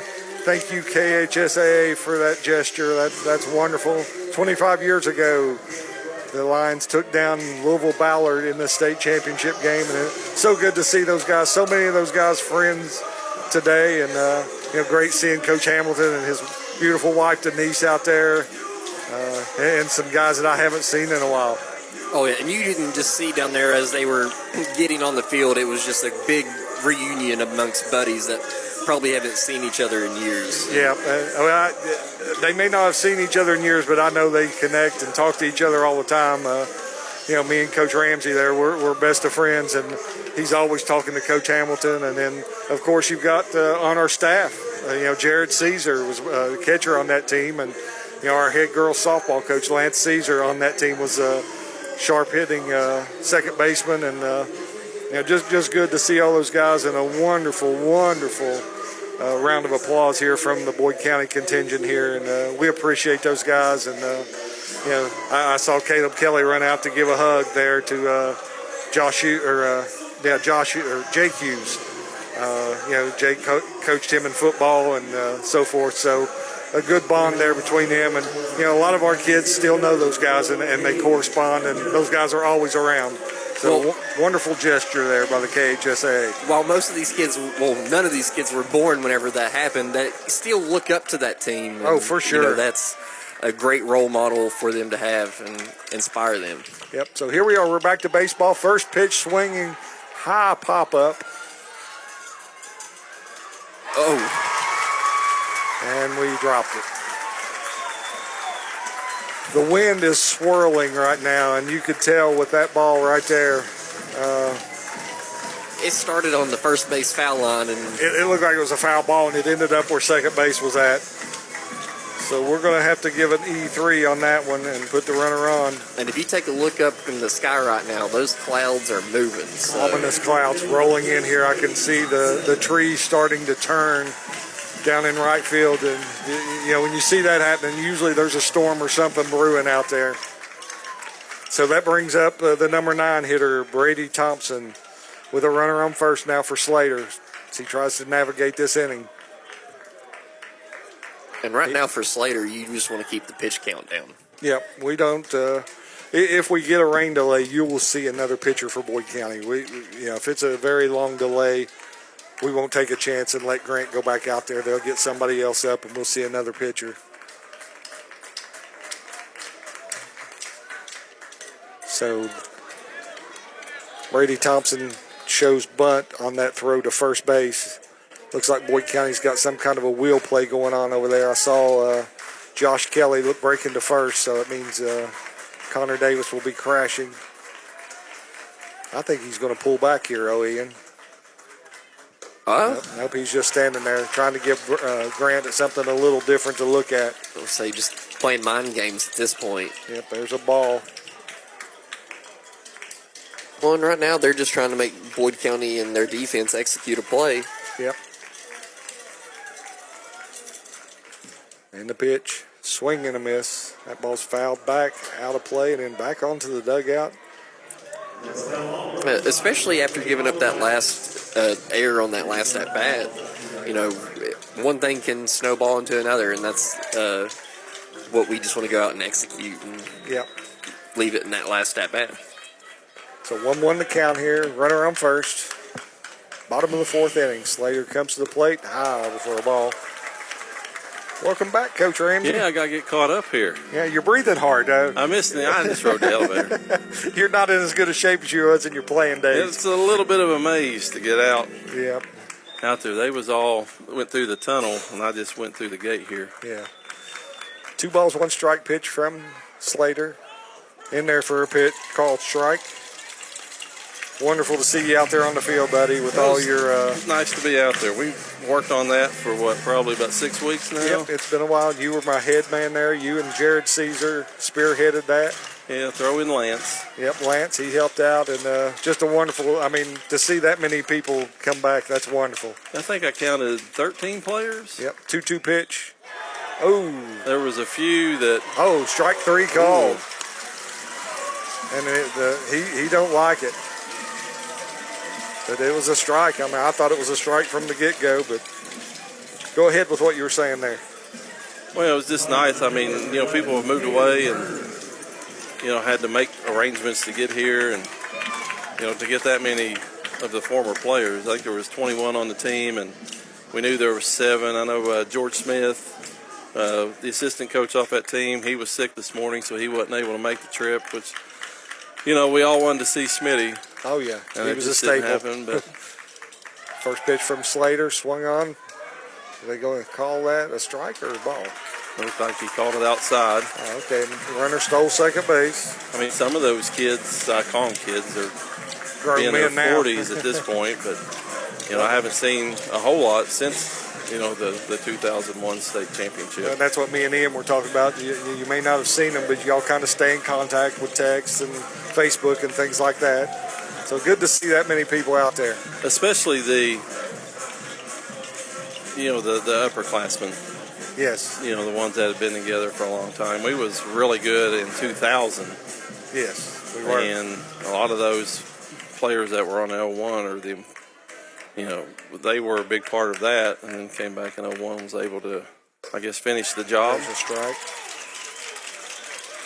Good to see Coach Hamilton and his lovely wife Denise there. Casey, who is now, he's the head coach at Brescia. Brescia University. Done a tremendous job this year with a 20-win season. Shout out to Casey there. 1 ball, 1 strike here on the leadoff hitter. There's a ball hit into left field. That's slicing. Is it going to be? That's down. That's going to play to run and probably put a runner at least on second, maybe third.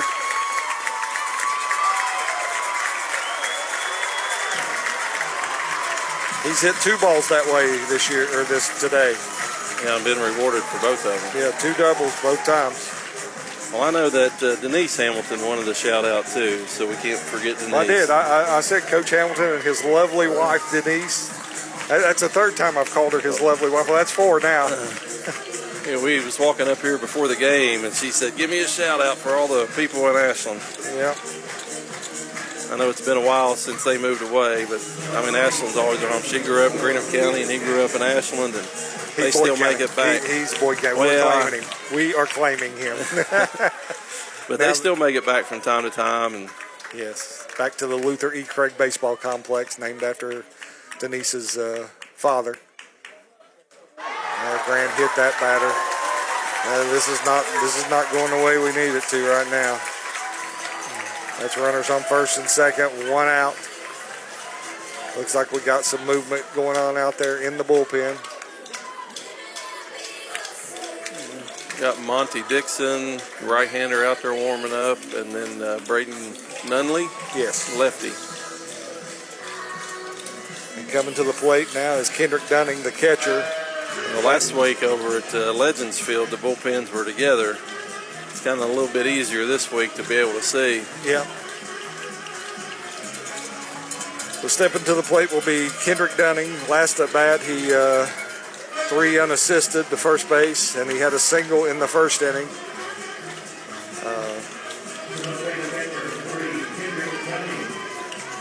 6-2 your score here, Lions ahead. But the Mustangs are threatening.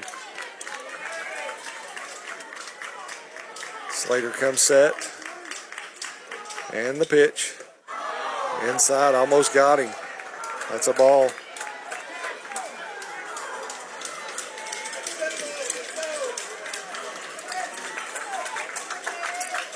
Runners on first and second, 1-0.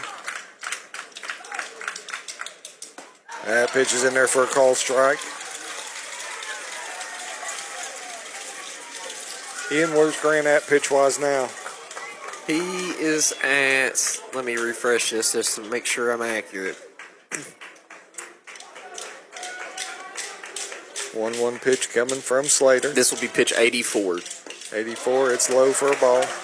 That's getting close to his max on the year, isn't it, Brandon? He got 100 last game, wasn't it? Yeah, it was something like that, but I mean, he's only in the 4th, and he's getting into the mid-80s. That's a lot of pitches.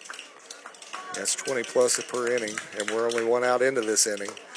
That pitch is high for a ball. 3 balls, 1 strike.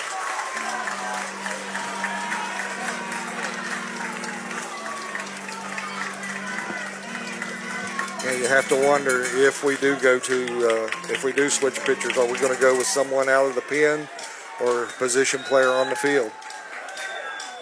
3-1 pitch from Slater. In there for a strike. 3-2. I would imagine he's going to go with somebody that's warming up. I mean, he's got a left-handed batter coming up. He's got a left-hander out there in the pen.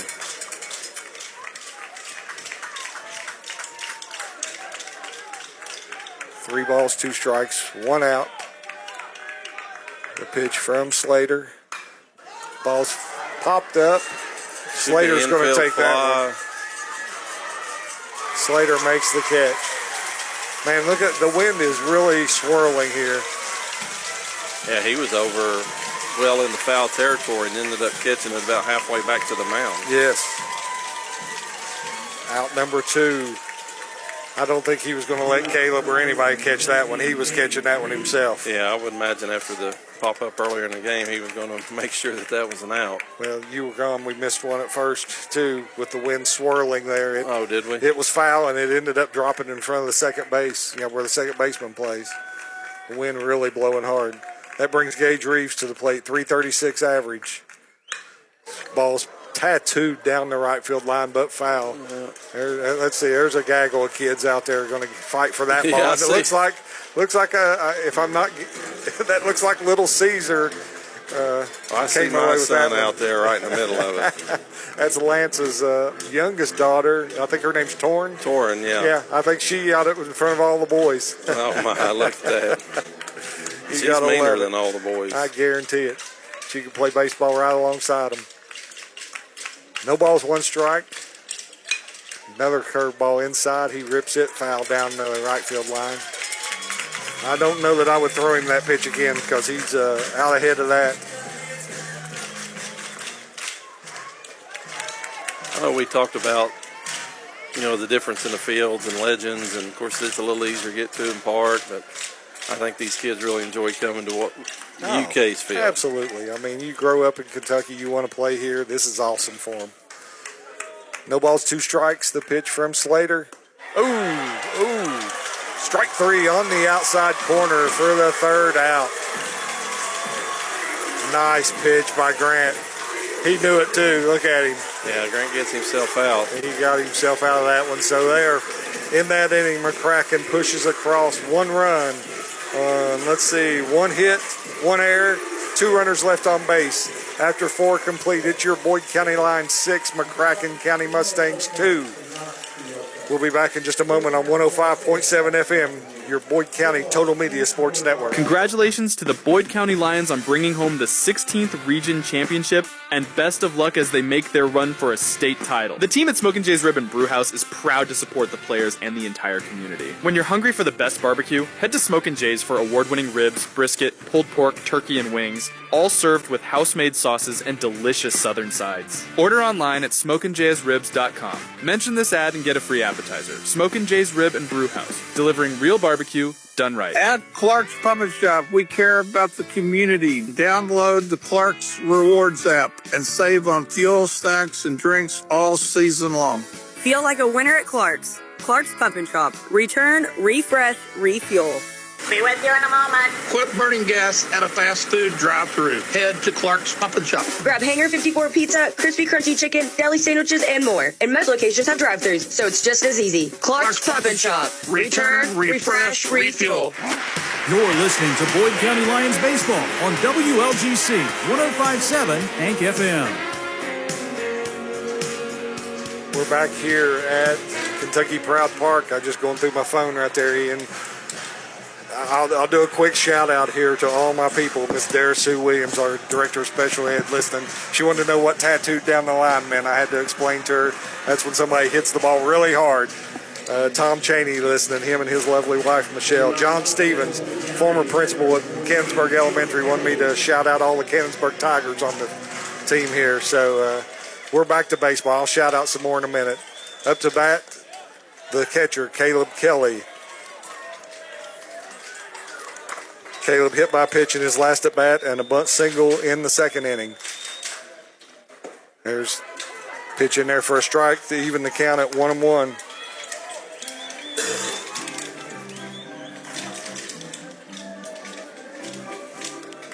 Fox on the mound there, swing and a miss. I don't know about you, Coach, but Fox just looks so effortless out there. I mean, that's why he's going to Louisville. I mean, he's throwing mid-90s, and it just looks effortless. Yeah, it looks like he's not even trying. Yeah, he's just straight up gas. There's strike 3. And as a hitter, it's very deceptive. You don't see a lot of, effort put into the pitch, and all of a sudden you look up. It's on you. It's in the catcher's mitt.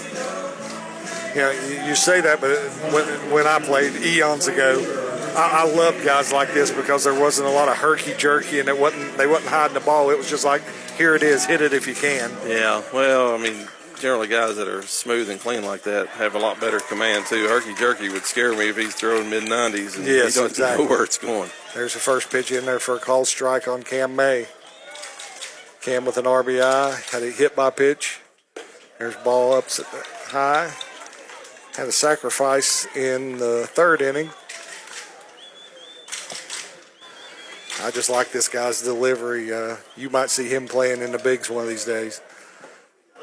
There's a pitch outside. 2 balls, 1 strike. Yeah, Boyd County hasn't been able to get much rolling off him. No. There's a ball fouled away. Evens the count at 2-2. I think if you're Boyd at this point, I mean, it's obvious he's just going to rear back and let it go.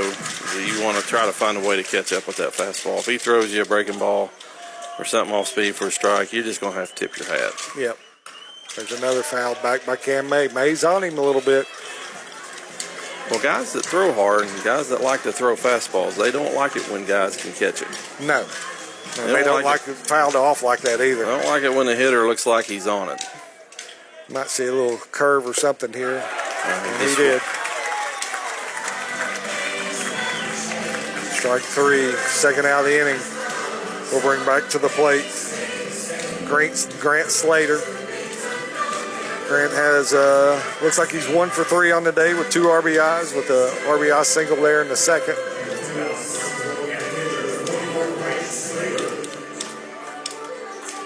And you'd love to have Grant sitting the whole inning, but he's such a good hitter, you can't afford to put him on the bench. He's got to go up there and hit.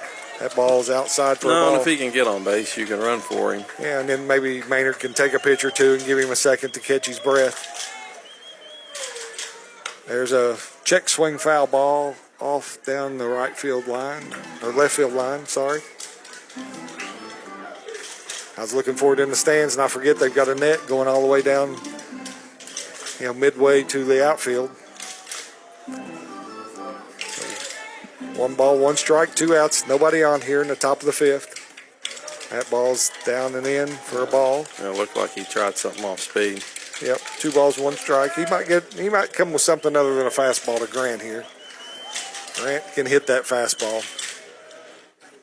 There's a pitch outside, 3 balls, 1 strike. Even Fox here is being very careful with Grant. Yep. I think he realizes that this is a guy that can hit it over the fence. Yeah, 2 outs here. If he gives in to anything, maybe a base hit or a walk. There's a ball high. Baltimore chop over the middle. Oh, that ball took a spin. He beat it. Beat it out. Base hit. Nice job, Grant Slater, legging that one out down the right field line there. Or the first base line into right field. That'll bring Isaac Leeper in to run for Grant. Gives him 2 hits on the day. And brings to the plate Alex Maynard. Coach Conley now calls Maynard down just a little bit.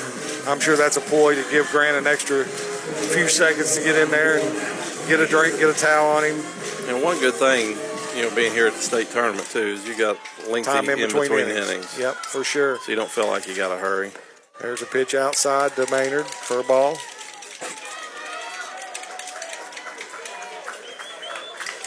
It's just really humid and muggy here right now. Yeah, and the sun's starting to peek back out. Yep, it is. If you look down in Boyd's dugout, well, both dugouts, there's a lot of sun in there. Yep, there's a call strike. Grant sitting back on the bench, staying in the shade. Yep. 1 ball, 1 strike, 2 outs here. Maynard, your hitter. Leeper at first, running for Slater, who had an infield hit. There's a high ball 3. I don't know, maybe it's just wishful thinking on me, but it looks to me like he's starting to leave things a little up. And maybe he's getting a little tired here. Well, he probably wasn't expecting to have to come in the second inning. Probably not. He probably thought him more as somebody who's going to close these games and somebody who's going to have to pitch lengthy innings. Pitch a lot of innings. Maynard swings and misses that one, levels the count at 2 balls, 2 strikes. He's at 65 pitches on the day so far. Yep. 2-2 pitch to Maynard. Foul tip into the catcher's mitt for strike 3. So for the Lions there, no runs, 1 hit, 1 runner left on base after 5.5. Boyd County 6, Mccracken 2. We'll be right back on 105.7 Boyd County Total Media Sports Network. As the Boyd County Lions battle for a state baseball championship, the team at Double Drizzle Sweet Treats wishes them the best of luck. Double Drizzle offers more than 30 flavors of cupcakes, plus cookies, custom cakes, pies, cheesecakes, and pastries. Need lunch or food for your next gathering? They also feature hot lunches, party trays, and take and bake casseroles. Visit Double Drizzle Sweet Treats on Facebook or call 928-CAKE. Double Drizzle Sweet Treats, celebrating every victory, one delicious bite at a time. Congratulations to the Boyd County Lions on winning another regional baseball championship. As the Lions make their run for a state title, Mike and the team at Gillum Service and Repair are proud to support these outstanding young athletes every step of the way. For all your lawn, garden, and outdoor equipment needs, visit Gillum Service and Repair on Route 60 in Ashland. Get top brands like Echo, Cub, Cadet, Husqvarna, and Still. Stop in or visit Gillums.com. Gillum Service and Repair, cheering on the Lions in their state championship run. This is Boyd County Lions baseball, powered by Clark's Pump and Shop on 105.7 Hank FM. Welcome back here to the UK Healthcare KHSA State Baseball Tournament. After 5.5 innings, it's your Lions up 6-2 on Mccracken County. Little shout out to my good buddy back home at Border Sporting Goods, Mr. Brad Taylor. Brad's listening in there at Border Sporting Goods. He wanted me to let you know that safe rebates sale this weekend. I'm surprised Brad's not fishing somewhere. Yeah, Brad trying to get him some commission. Yep, there we go. I think I've got everybody caught up. I think so anyway. Last one I think was John Stevens wanting to shout out because he was the principal of some of these guys. He wants to take a little bit of credit for them. I don't know how many Summit or Canonsburg guys are out there, but we love our Canonsburg Tigers. Okay, leading off here will be the pitcher, Will Fox. He struck out in the first inning and then popped up to the third baseman, which was really over near shortstop in the last at bat. Yeah, we'll have to see how far Grant can get into this game. Looks like they've got strike. Monty still up throwing and going at it right now. I'm sure first sign of trouble that you may see Coach Conley come out and make a change, but I'm sure in his mind he's wanting to roll as far as he can. Yep. There's a pitch in the dirt. Well, not in the dirt, in the turf. 1-1, yeah. He might have to fight Grant off the mound out there if he tries to take him out. Grant's such a competitor. Well, there's no next week at this point. No. 1-1 pitch. You know, even if you're running, 100, 110 pitches, which would be by far his high of the year. Yes. I mean, you don't have to turn around and try to throw in 5 or 6 days. No, he'll go play for the Cincy Spikes, and he'll have plenty of time off there. He can take him a week off from pitching. Yep, for sure. There's a curveball in there for a strike. Evens the count at 2-2. Yeah, I know that Grant and Cole Adams both play for the Spikes, which I don't know. Will Cole be playing for him this year since he's already committed to Cincinnati? I think he can because he's still playing as a 17-year-old. Okay, good deal. There's a pitch swung on, hit into the outfield. Cole Adams under it, and he makes the first out of the inning here. Yeah, Jace Manning, I believe, is going to go pitch a little bit for him this summer also. Yep. After that performance he had in the state tournament, he got on the radar gun of some people. Yeah, he got a little bit late. He's a junior, but he made quite an impression last week. He sure did. And I know, Coach, you don't like me saying this, but, we're in the 5th inning. We're down to 8 outs. We're 8 outs from advancing to the finals. And I know I shouldn't say that, but I keep cutting you off there. Well, you're getting through the heart of their order. Yes. Fouled away for a strike. And like we've talked about, they're good hitters all the way through the order, but there's a reason why a guy bats 3rd, 4th, and why a guy bats 7th or 8th. Yeah, you want to limit the amount of times you have to face that 1 through 4. There's another pitch fouled back right over our heads here. Which Grant's handled them, but I mean, at that point, I'm not sure it's Grant. Yes.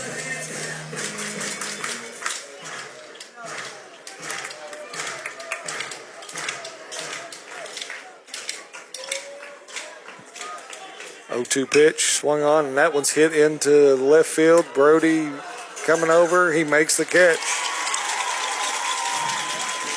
for the second out. Want to give a big shout out to Ernie G, Dwayne, and Jason Toy back at the station. They're keeping us online here. We appreciate those guys so much. And Jason Toy, the voice of NASCAR. Yeah, we got to love that. So here we are. Briar Hall steps in the shortstop. Yeah, this has been a good, quick inning for Grant. It has. I'm sure he realizes where he's at, and he's just trying to get outs at this point. Well, he just looks a little smoother out there on the mound right now. It doesn't look like he's trying to force it. No. I think he's come to the conclusion he don't really want to strike these guys out. No. He's wanting 2-3 pitches. Yep. Fly balls, ground balls, let his defense take care of things behind him. And it looks like Mccracken's got somebody warming up in the pen also. There's a foul ball away for 2 strikes. So 2 quick strikes here on... I believe that's Kern warming up down there. Kern warming up? It's 11. 11. I think so. Caden Kern, that's their ace. Yes. The Region 1 Player of the Year. So the 0-2 pitch from Grant. Nice play there by Jace Manning. Line drive, kind of snow coned that in his glove, but we'll take that. But I'm sure that ball was knuckling at him. It was. So right on the screws there. So that inning, no runs, no hits, nobody left on base. After 5, Boyd County 6, Mccracken 2. We'll be back in just a moment on 105.7 FM, Boyd County Total Media Sports Network. Boyd County, your Lions are headed on a fantastic state tournament run, and everyone at MedSave Boyd Pharmacy is proud to cheer them on every step of the way. When it comes to your pharmacy, do you need shorter lines, faster prescription fills, a convenient drive-through, and even specialty medications made on site? Then it's time for an upgrade. At MedSave Boyd Pharmacy, you'll get friendly hometown service with a smile and the personal attention you deserve. Call MedSave Boyd Pharmacy today or find them on Facebook. 5% Advantage Checking. That's right, you heard it. At Members Choice Credit Union, our Advantage Checking account lets your money work harder for you. Earn 5% while still enjoying the flexibility and convenience of everyday checking with digital banking, debit card access, and the hometown service that you trust. Why let your money sit idle when it could be earning more? Make the switch today. Members Choice Credit Union. Your money, your future, your choice. Federally insured by the NCUA. Equal housing lender. Not all will qualify. You're listening to Boyd County Lions Baseball on WLGC 105.7 Hank FM. Okay, we're back here at Kentucky Proud Park for the top of the 6th inning as your Lions lead Mccracken 6-2. Coming to the plate will be our first baseman, number 6, Connor Davis. Connor struggled a little bit today. They've been throwing him that high fastball, and he just can't seem to lay off of it. Yeah, hopefully he's learned from his previous at-bats. With Fox still on the mound, you know you're going to see fastballs. Yep, for sure. That first pitch is high for a ball. He was able to lay off that one. Connor, a 3-sport athlete there at the county, plays soccer and football. Swing and a miss.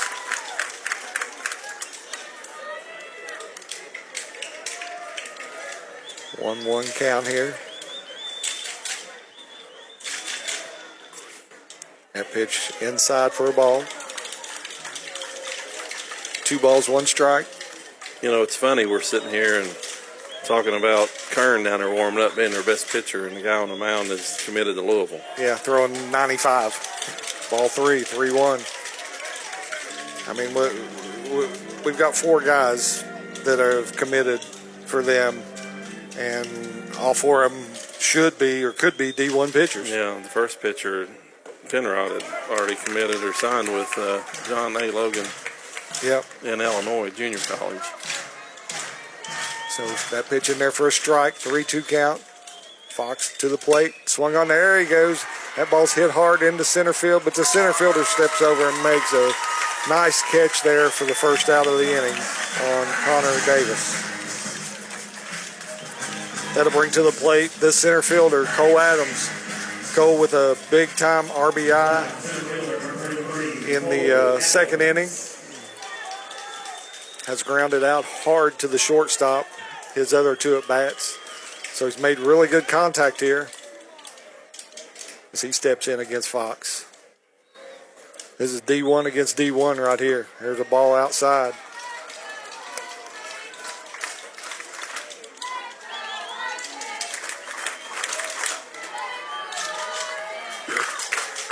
Cole signed with Cincinnati. There's a swing and a ball hit deep into center field. That ball's going back. It's going back, and he makes the catch just about 10 feet from the warning track in the 400 sign. So that's 2 nice balls hit, but the center fielders tracked them both down. Yeah, and that ball's probably at a high school field. Oh, that's out at most fields. It's close to, and it's probably not a center fielder playing that deep where it probably gets over. Yeah, that's Gage Dugan out there doing a nice job in the outfield. That'll bring to the plate Brody Biggs. Brody, 2 hits on the day. Single and a double. And he swings at the first pitch and that right one I over. thought we had. I know. We could have got that one. We got the windows open, too. I think you're in more danger than me. Yeah, I've got the wide open window. You got a little. I'll jump in Ian's lap. Yeah. 1-1. Hey, usually if I got to the ball, I would catch it. I might not have made a great throw, but if I got to it, I could catch it. So 1-1's the count. That ball's high for a ball. 2 balls, 1 strike. And we talk about the 2001 state champion team 25 years ago. I don't even want to know how many years it was since I played back in 1984. There's a ball popped up. That's a major league pop-up. Let's see. Catcher has no idea where it is. And that ball falls. The wind is just so crazy here today. They going to give him a hit on that? I believe they did. Yep, there's a hit. Well, after watching everybody else try to field fly balls today, I think even the scorer sees that there's nothing routine about that. No, that ball was high and had that backspin. Like I said, the catcher didn't even know where it was at. You've kind of got that bright sky. The sun's not out, but it's cloudy and yeah, that ball kind of fits right in the clouds. Yeah, the catcher had no idea where it was. Yeah, there's a swing by Josh Kelly for a strike.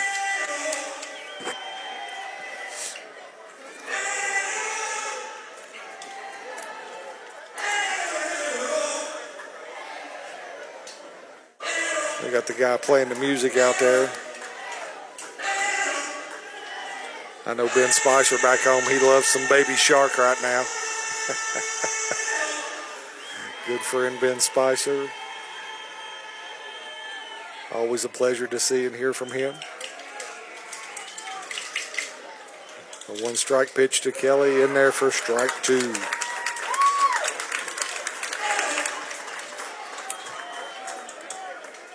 So Biggs at first, Kelly at the plate. No balls, 2 strikes. That pitch is outside for a ball. Yeah, it looks like Boyd County's got Alex Maynard out there throwing in the bullpen a little bit. Yeah. He's closed out some games for him towards the end of the season. And if he does that, Jace Manning will move over to short, and Cam May will come in, and Slater will slide into the outfield. There's a ball fouled off and out of play off to the right side. And there goes the swarm of kids. I think that's yours. Is that your boy there? Has he got a camo shirt on today? No, he's got a red shirt on. Oh, okay. I couldn't tell from here, but I thought maybe that was Rylan out there.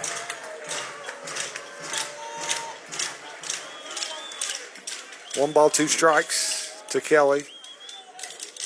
That pitch gets away from the catcher, and Biggs is going to advance to second. Come on around there, Brody. That catcher was taking his time getting back there. So that'll move Biggs up to second base. Got another runner in scoring position. It'd be nice to play a little add-on here. It would.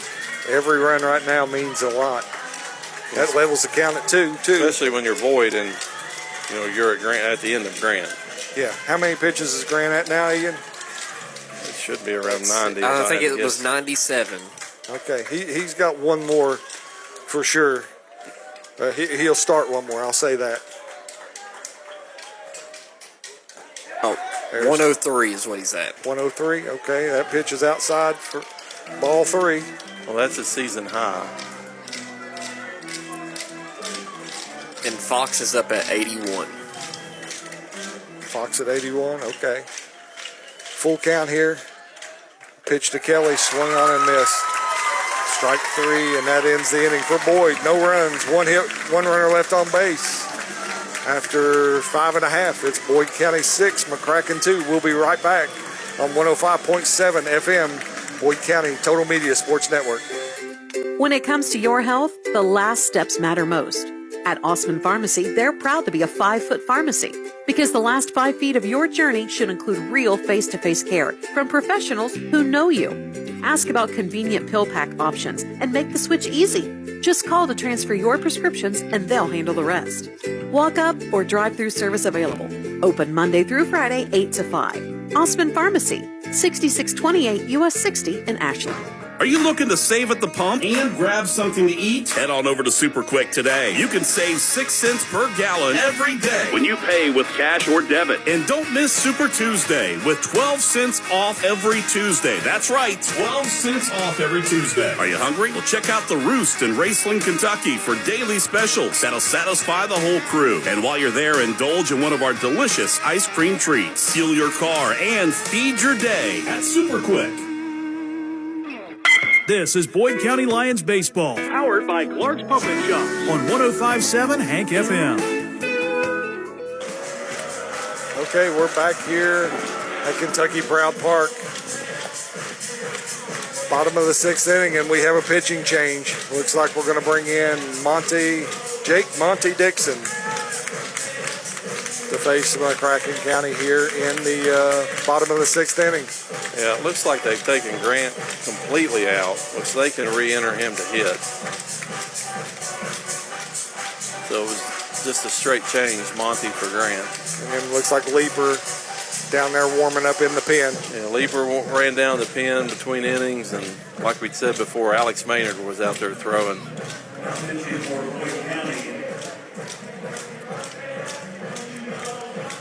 So Monty will be facing the number 8 hitter in the lineup, Gage Dugan, center fielder. He reached on air in the last inning and was a strikeout victim in the second. On deck will be the right fielder, Brady Thompson. You know, so 8-9 in the lineup. Putting Monty into, it's a big drastic change from what they saw with Grant. Yep, and you hope maybe it's just a little. Well, if that gets you 3 outs, just before they can make some kind of adjustment. Yep. So the pitch from Monty. First pitch. Monty just needs to make sure he throws strikes. Nice play, Alex Maynard.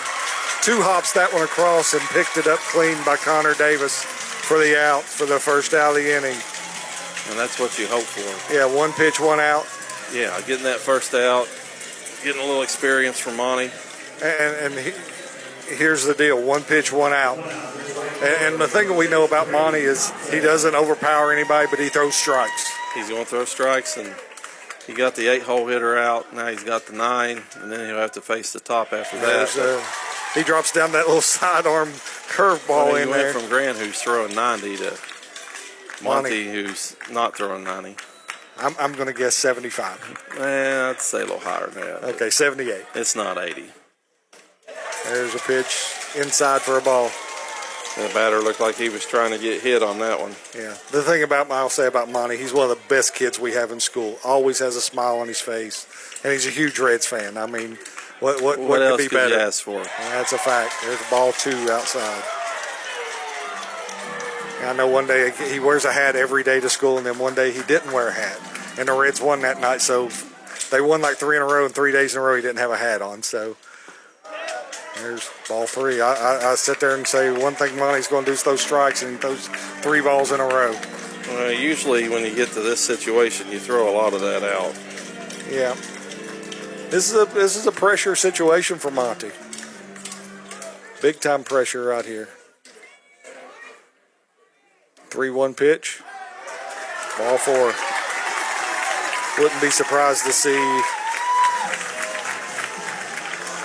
Coach Conley with a short leash here with the top of the order coming up.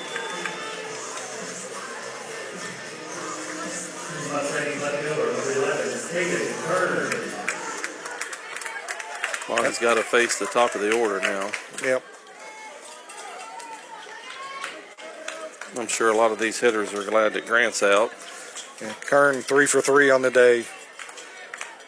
2 doubles and a single.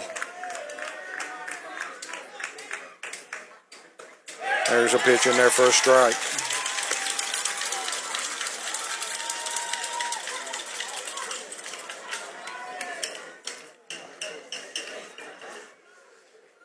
No balls, 1 strike, 1 out. Runner at first, bottom of the 6th. Lines up 6-2. Monty comes set. Pitch to the plate. Strike 2 called. Well, nice pitch, inner half of the plate. He'd been out, and all of a sudden he gets Busted one. him in on the hands. He presses the hitter a little bit, and he's not able to pull the trigger. Maybe look for something, a backdoor breaking ball, try to catch the outside corner here. Swung on and hit into right field. Cam May makes the play. Out number 2. That brings to the plate Lucas Gagnon. He is, looks like 0 for 1 on the day.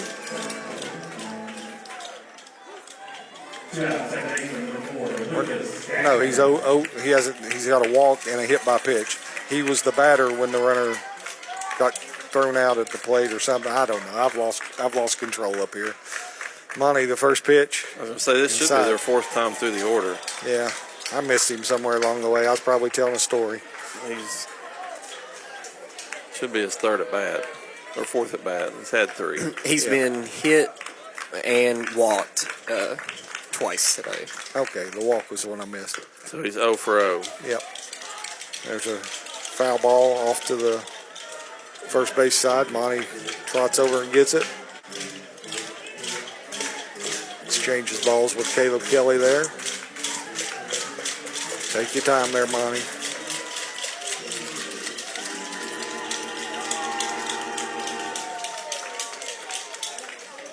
One ball, 1 strike, 1 out here.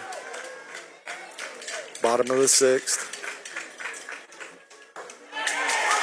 Monty drops down sidearm with that fastball for a strike. 1 ball, 2 strikes, 2 outs. Bottom of the 6th. Runner on first. The pitch from Dixon. Ooh. Tries to do that backdoor breaking ball. He was trying to, and when he drops down with that sidearm, that ball just runs. Yeah, Caleb tried to yank that back into the strike zone. Yeah. Just a little bit too far off. Yep. 2-2's the count now. Pitch from Monty. Hits the front of the plate and bounces back. Caleb comes back and gets it. The runner moves up to second. So that forces a full count here. Really don't want to face this next guy. Although we've handled him pretty well today. He has 1 hit, but don't really want to face him until the next inning.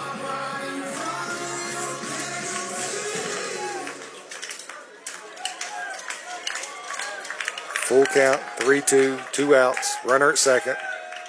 He comes set, the pitch to the plate, swing and fouled away. Tip. Caleb upset at himself for not latching onto that one for the 3rd out. Yeah, it seems like Mccracken's hitters are having a hard time adjusting to the speed difference. Yep, well, you go from low 90s to mid 90s to, whatever Monty's throwing there, somewhere around 80. Probably come back next inning with somebody else at a different speed. Yep, I would be shocked if we don't see Leaper or Maynard. The payoff pitch from Dixon. Ball's grounded to second base. Kelly comes up with it and makes the play for the 3rd out. We're 3 outs away from the state championship game. In that inning for Mccracken, no runs, no hits, 1 runner left on base. After 6 complete, Boyd County 6, Mccracken 2. We'll be back in just a moment on 105.7 Boyd County Total Media Sports Network. The road to a state championship runs through Whitaker Bank Park, and Senator Robin Webb is proud to cheer on the Boyd County Lions as they take their shot at baseball glory. Congratulations to the Lions on capturing the regional championship and representing the community with hard work, determination, and teamwork. Good luck to the Boyd County Lions from Senator Robin Webb. Bring home the state championship and make everyone proud. Paid for by Senator Robin Webb. Congratulations to the Boyd County Lions on bringing home the 16th Region Championship, and best of luck as they make their run for a state title. The team at Smokin' Jay's Rib and Brew House is proud to support the players and the entire community. When you're hungry for the best barbecue, head to Smokin' Jay's for award-winning ribs, brisket, pulled pork, turkey, and wings, all served with house-made sauces and delicious southern sides. Order online at smokinjaysribs.com. Mention this ad and get a free appetizer. Smokin' Jay's Rib and Brew House, delivering real barbecue done right. You're listening to Boyd County Lions Baseball on WLGC 105.7 Hank FM. Welcome back to the UK Healthcare Kentucky High School Athletic Association State Baseball Tournament at Kentucky Proud Park here on the campus of the University of Kentucky. Through 6 complete, your Boyd County Lions are up on the Mccracken County Mustangs 6-2. Sending to the plate this inning will be Jace Manning, the third baseman, followed by Caleb Kelly and Cam May. Coach, 3 outs away. 3 outs. You got to get through your at-bat here. Still want to try to push and get runs. I mean, every run you can get is a run they're going to have to score in the bottom of the 7th. Yep, for sure. I see Alex Maynard running down to the bullpen. Leaper's already down there. I would imagine Leaper's coming in first. Yes, I think Alex is just the backup to the backup. Yeah, you're just making sure. You're leaving no stones unturned at this point. Yep. First pitch from Fox, high for a ball.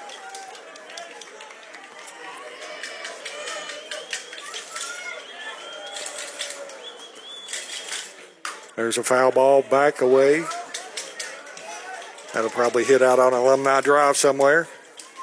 Somebody get a souvenir.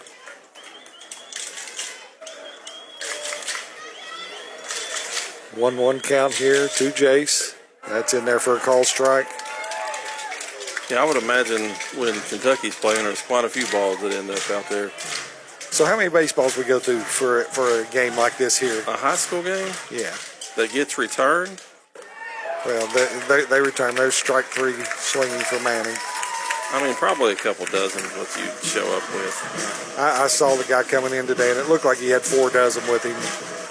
I'd say they probably a dozen and a half. And, you know, if everybody's returning them. If you're getting them returned, I mean, plus you're playing on turf, so you're not worried as much about not getting scuffed as bad. Not getting scuffed or not getting dirty. But you also want to make sure, you know, in a game like this, you have good baseballs out on the field. And first pitch in there to Caleb Kelly for a ball. Caleb is right up on the plate. As he always is. Been hit once today. There's pitch down and away for a ball. 2 balls. I noticed that they also had a little some substance that they were rubbing up on the balls when the gentleman brought them in. There's a square for a bunt. Ooh, called that one a strike. Yeah, I'm sure they've got some rubbing clay that they're using. Yeah, they'll do something. Well, you have to on a field like this. There's no dirt. Yeah, you got to have something to rough them up a little bit. There's a swing and a miss. When you play on a dirt field, you just go out and grab you some dirt off the field and get them rubbed up. When you're playing on all turf, you got to bring your own dirt. Yep. There's a foul away.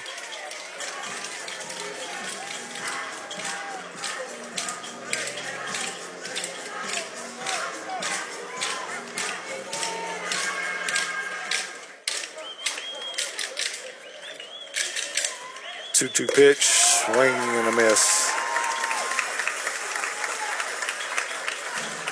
Fox, nice pitcher, Brandon. He's really good. Yeah. I guess it's always a calculated risk. I'm sure in the back of Mccracken County's mind that they're seeing Trinity, you know, on the other side of the bracket. So they're thinking, I'm going to keep Kern and Fox hopefully held back for that game, because more than likely you're going to need one against that team. You might need 2 or 3 pitchers against that team. But you got to win the one you're playing. Yep. We got a pinch hitter stepping in now is Braden Coleman. First pitch swinging for a foul ball. Coleman is hitting for Cam May. Yes, he is. Because they've got Monty Dixon on deck for Grant. Yeah. Well, he entered in Grant's spot. He entered in Grant's spot. I thought they might pinch hit in that spot. Yep. There's a hit batter.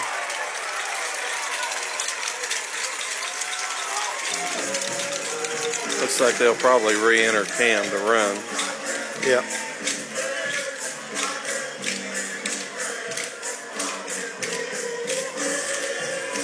I'm a little concerned, Brandon, that I would have thought we would have brought Slater back out to hit here. He may just be gassed or sick or something here. Well, 2 outs in the inning. I mean, you've got a 4-run lead. I'm sure Coach Conley at this point as easy as Monty got through that inning, he's probably going to run him back out there.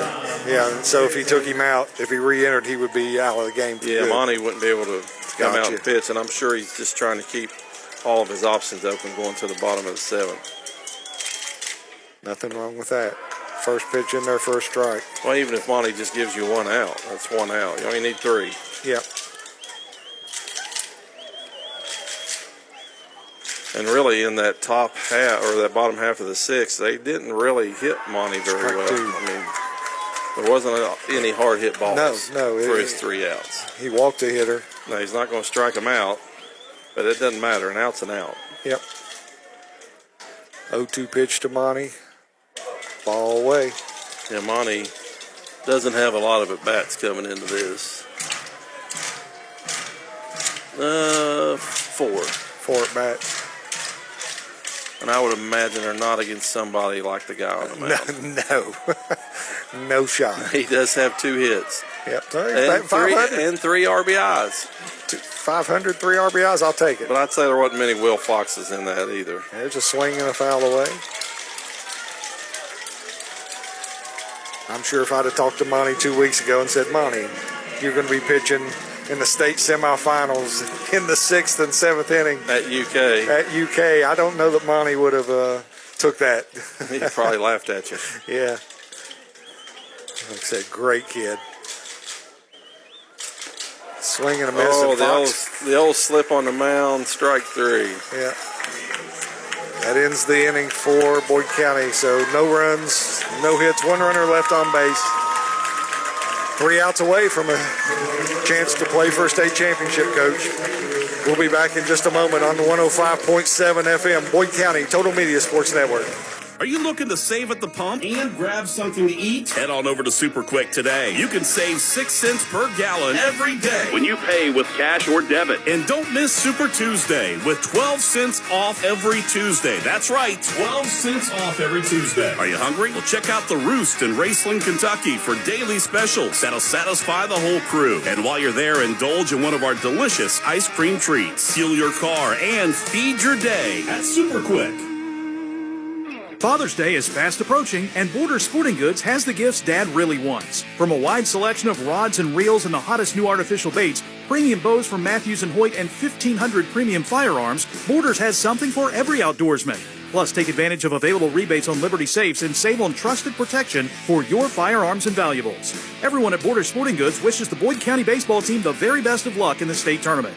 Borders Sporting Goods, 5876 U.S. Route 60 in Ashland, where the Tri-State gets ready for the outdoors.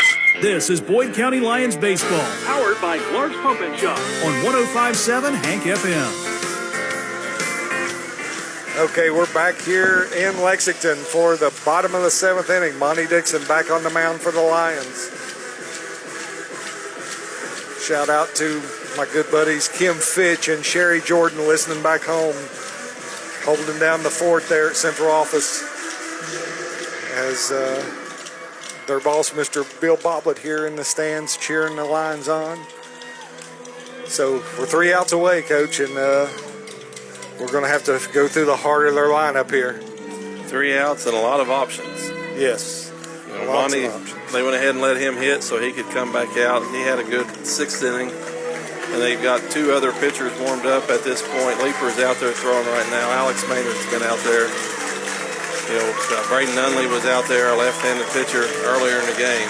Yeah, so we've got three options to go with. It looks like Leeper's starting to heat up a little bit. Yeah, move a little quicker. Yeah, hey, I love it. I love Monty on the mound right here. Couldn't happen to a better kid. So here we go. First pitch. It's ball. It's Kendrick Dunning, the All-State catcher. I think you said he was 3rd team All-State. Yeah, first team last year. First team last year. Yep. Steps in batting .302 on the year. Yeah, he's another John A. Logan signee. Yep. He's 1 for 3 on the day. He had that bunt single in the first. Yep. There's a ball hit to Maynard at short. Maynard comes up, throws across the diamond, 2 outs away. Monty's doing what he does. He's just throwing up ground balls. Throws ground balls and pop-ups. That'll bring to the plate the first baseman, Gage Reeves.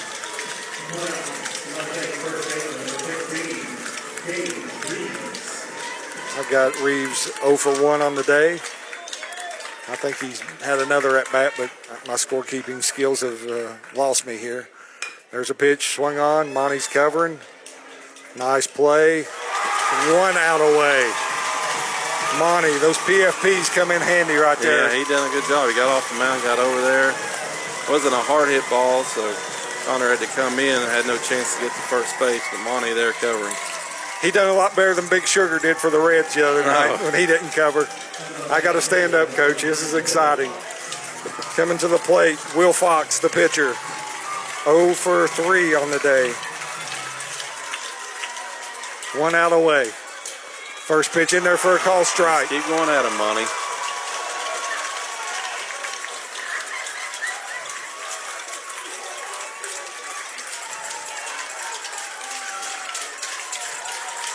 The 0-1 pitch from Dixon. Curveball catches the corner for strike 2.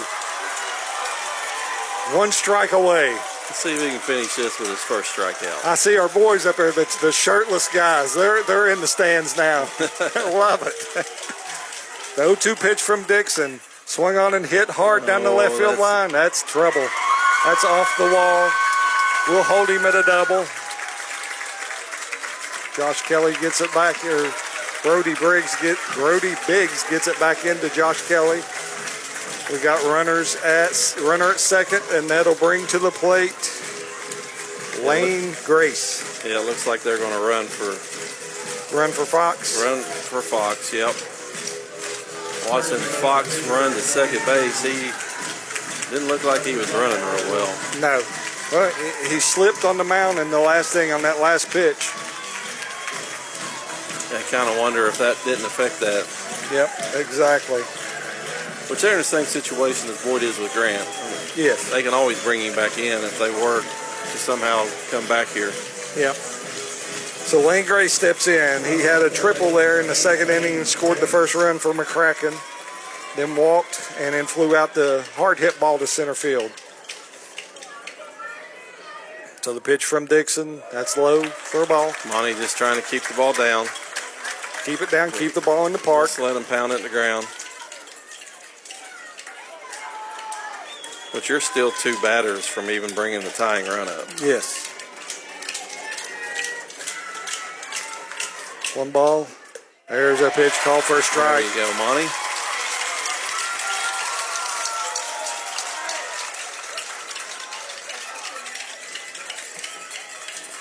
One ball, 1 strike, 2 outs. He comes set. The pitch to the plate. Called strike 2.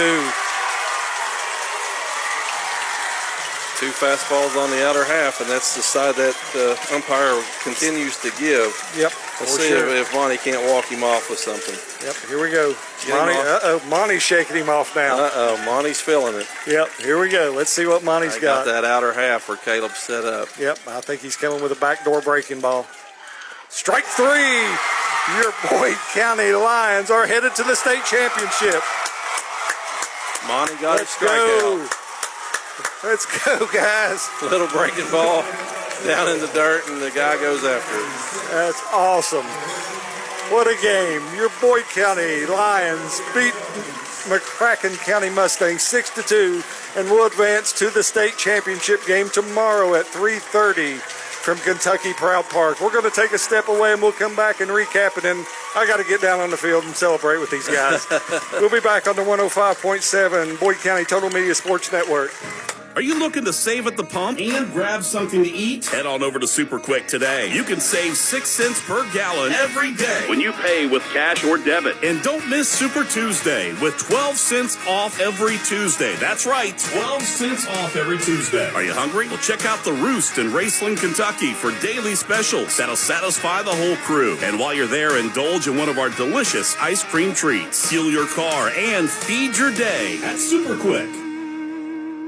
Please tell me you have a Father's Day gift idea for Dad. He's impossible to buy for. Listen to this. Good Ranchers Father's Day gift box. It's American meat delivered. Okay, I'm listening. Dad's always complaining about the quality of the meat at the grocery store. And you know how he loves all things American made? Well, Good Ranchers sources all their meat from local U.S. farms. It's all American born, pasture raised, and has no antibiotics or added hormones. Wait, this sounds right up his alley. Yep, and their entire mission is centered around bringing families back to the dinner table to enjoy meals the way they're meant to be. Dad's always talking about how important family dinners are to him. Exactly. And get this, they're throwing in free Wagyu burgers with every Father's Day gift box. Free Wagyu burgers? I'm sold. Let's order. Good Ranchers. Give Dad the all-American gift of farm-to-table family dinners delivered right to his door with free express shipping. Head to goodranchers.com/giftdad to get free Wagyu burgers with any Good Ranchers Father's Day gift box. That's goodranchers.com/giftdad. goodranchers.com/giftdad.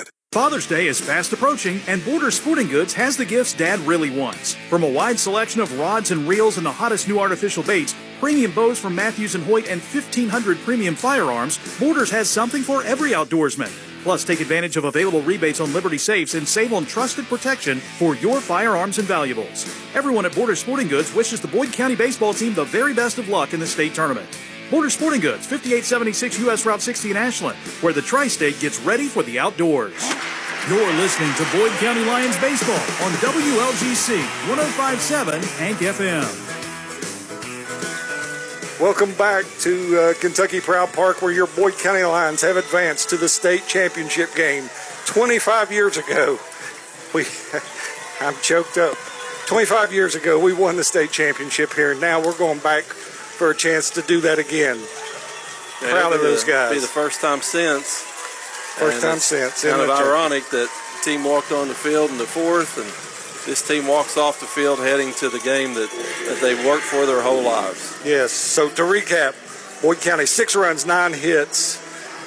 Mccracken 2 runs on 8 hits, 1 error. Grant Slater, your winning pitcher. Your losing pitcher was Penrod.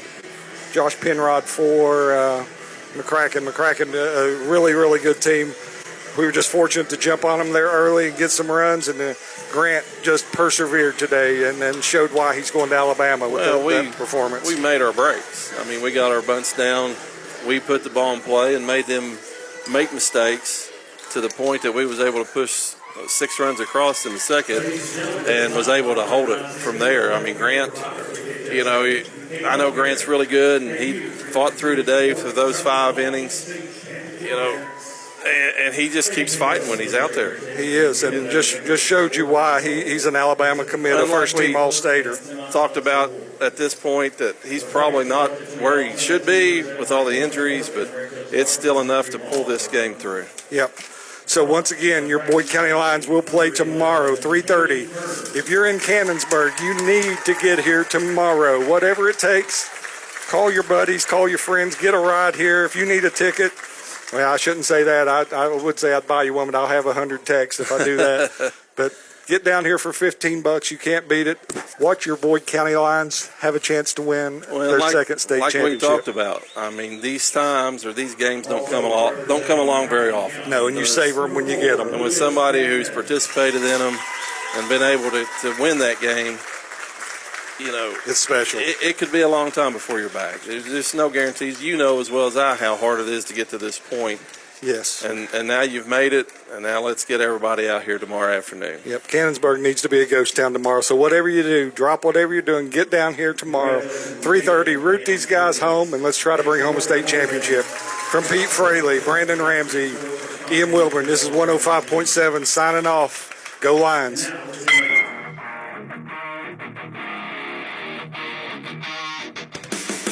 This has been Boyd County High School Baseball on WLGC 105.7 Hank FM. Today's game has been brought to you by Clark's Pump and Shops, Penn State Pharmacy, Border Sporting Goods, Gillum Service and Repair, Ashland, Super Quick Convenience Stores, and The Roost, and by Kentucky State Senator Robin Webb.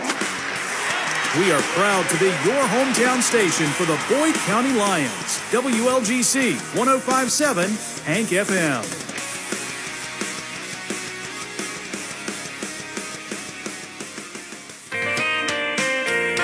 Play the legends of country. Hank FM.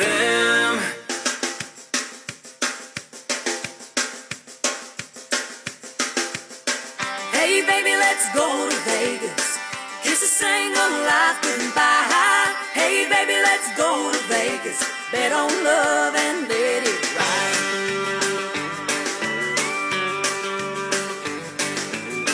Lying on the bank of the river, stars are dancing, Lord, it's hot. Holding you is what I live for. I just had a crazy thought. Hey, baby, let's go to Vegas. Kiss a single life goodbye. Hey, baby, let's go to Vegas. Bet on love and let it ride.